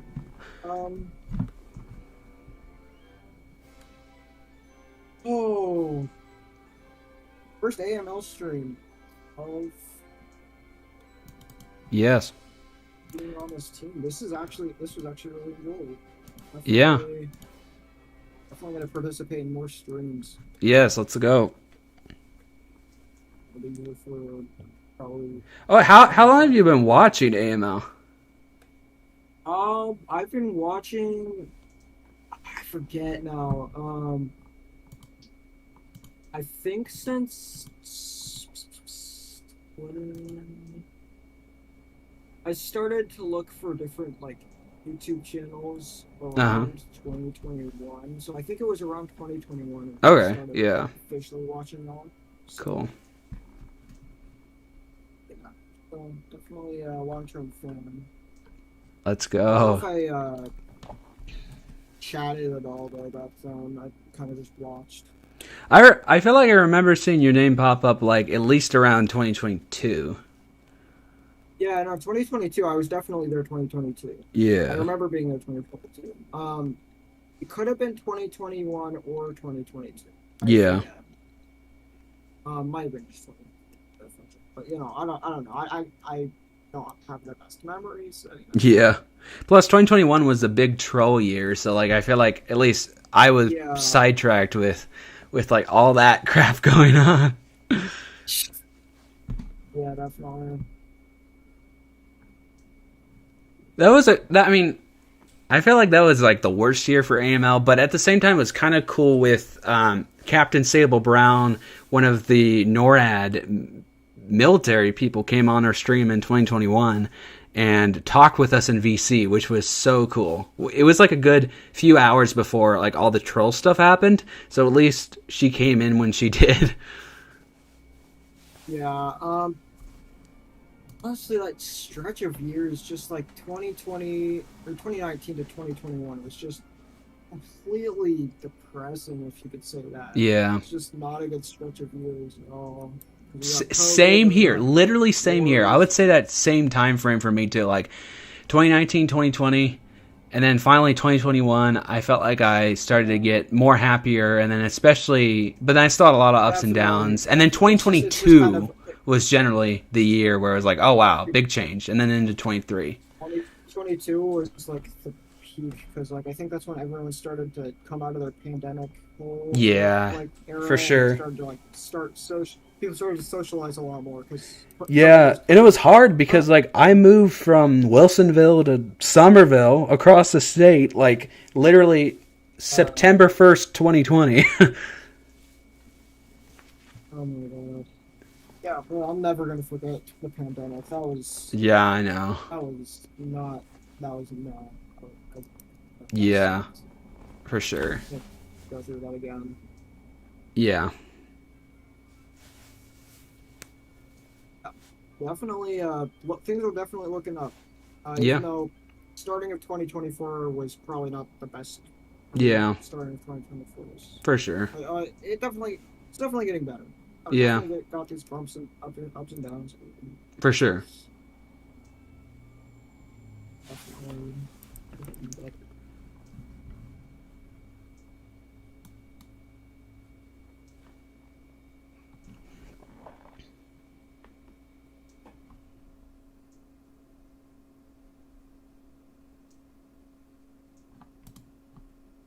Okay, guys, we're ending in 6 minutes, everybody. 6 minutes, and then we probably won't see you guys till October 31st. Yeah. And you just have to wait. I mean, probably like 2 months, give or take.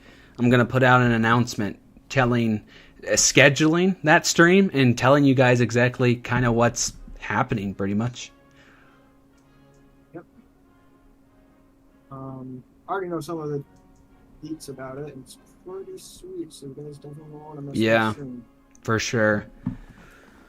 I started this week just starting to kind of the beginning stages of everything I'm trying to do, and it's quite a process. I mean, literally, I'm I'm making this thing happen like late on the 31st of October into early, like on the 1st of November, because I mean, not only I feel like that's good timing for the Christmas season, but also it will, I think, probably take me close to that long to finish everything. Definitely, dude.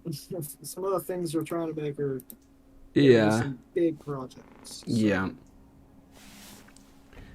But I will make all I'll say is when I announce this thing, probably late August or early September, part of it will be like available to you guys, but like not really. I don't want to say too much because like I don't want to expose it, but like the full on experience that we want to do with our 10th anniversary, you'll get, depending time zone wise, either late on the 31st of October or early on the 1st of November. But when I announce what it is, late summer or early fall, you will be able to access like I don't know how to say it without exposing it, but like be able to access an element of it that can build your hype for another 2 months until it happens, if that makes sense. Yeah. Santa Claus right now is at the North Pole, I assume, Vampire. Welcome in. We're about to end the stream in about 4 minutes. Currently, he's over Niger, right? I said he again. What is wrong with me? The ISS is over Niger. I do this every single summer stream. Sure does.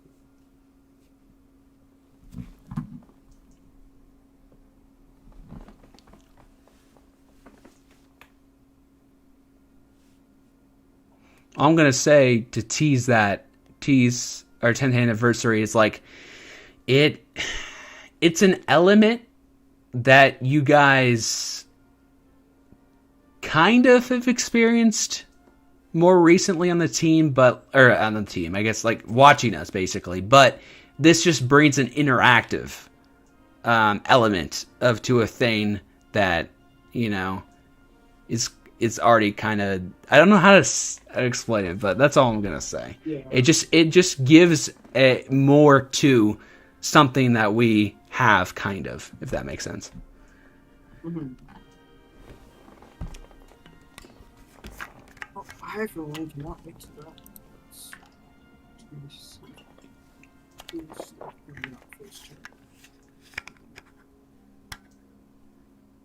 And on test streams and everything, I mean, it'll probably be a few more months. I probably won't do this until like closer to October, until I start looking into overlays and stuff for Christmas and everything. But I'll make it to where we can, at the bare minimum, we can have 2 people with face cams on at the same time, at least 2. I call those.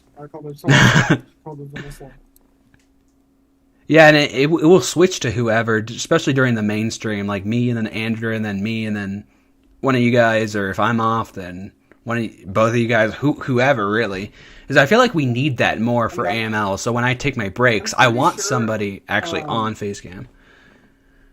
I'm pretty sure I'm going to be on the stream most of the time. Though, okay, cool. For, like, at night. Yeah, for sure. Yeah, so I'm going to be likely attending the thing. Yeah. Because I don't really know plans this year, so, you know. Yeah, for sure. And don't you usually go off around, like, California for Santa? Go off. Yeah, I do. I go off around California, around, like, when he gets to San Francisco, that's usually where I go. Yeah, I usually go off around, like, Ensenada, Baja California, or even Cabo, really. Off a little bit earlier, because he's probably gonna drive. And now, okay, this is funny because I will actually be on stream with my face cam as he gets to Oregon, because being in Idaho, so that's actually gonna be kind of cool, being able to be a part of the West Coast, like actually on stream. That'll be fun. So instead of going off like at Baja California like I usually do, I looked into it, and basically when he comes up like New Mexico, Colorado, Wyoming, Montana, he goes into Saskatchewan, Alberta, like Northwest Territories, that general area of Canada, And basically then he comes back down south into like western Montana and then Idaho. So basically my time I'm going to go off now is somewhere in Canada, like somewhere in Alberta or Saskatchewan, kind of coming back down before he hits the U.S. again. That's kind of my new time to go off. Alright. I don't know if I can come back after I go off. That's That's fine. I don't know, because I have siblings that For sure. I share a room with. So, I don't know. Yeah, so there's definitely some tricky stuff. For sure. And I think it'll maybe help a little bit too, not being in like the same state, because if I'm going back on basically the time that he comes up the West Coast when you're going off, I mean, that works really good. It does. And then you can just come back on and carry on the rest. Exactly. Yeah. That works out perfect. Yeah.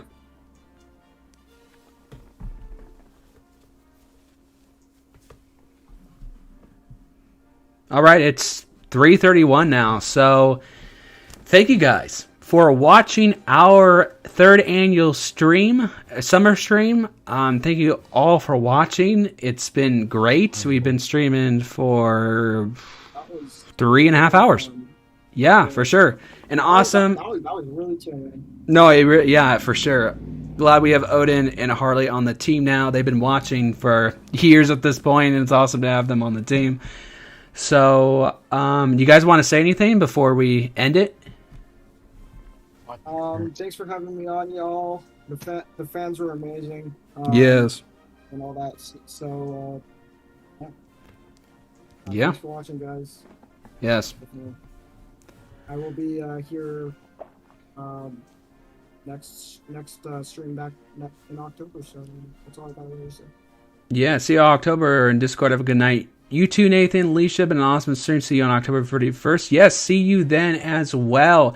Thank you guys so much for watching. I'll see you. I mean, GMT, like UK and Ireland, probably will be close to midnight on November 1st. I know that's like a late time to stream, and I understand UK people if you can't be on for that, but I just thought that was the best time to officially launch something we're doing, because I mean GMT's universal time, Zulu, UTC, whatever, and I just felt like having that land on universal time right on November 1st is kind of the best way. But people in America, you're still on Halloween, but at least for the people in UK, it's generally around midnight into the 1st. But yes, so see you guys then. Thank you so much for watching, and I'll see you guys in, let's see, so if it's end of June, July, August, September, October, I'll see you guys in basically 4 months. So catch y'all later, and if you want to continue to chat with us over the next few months, we'll be in Discord. See you guys. See ya.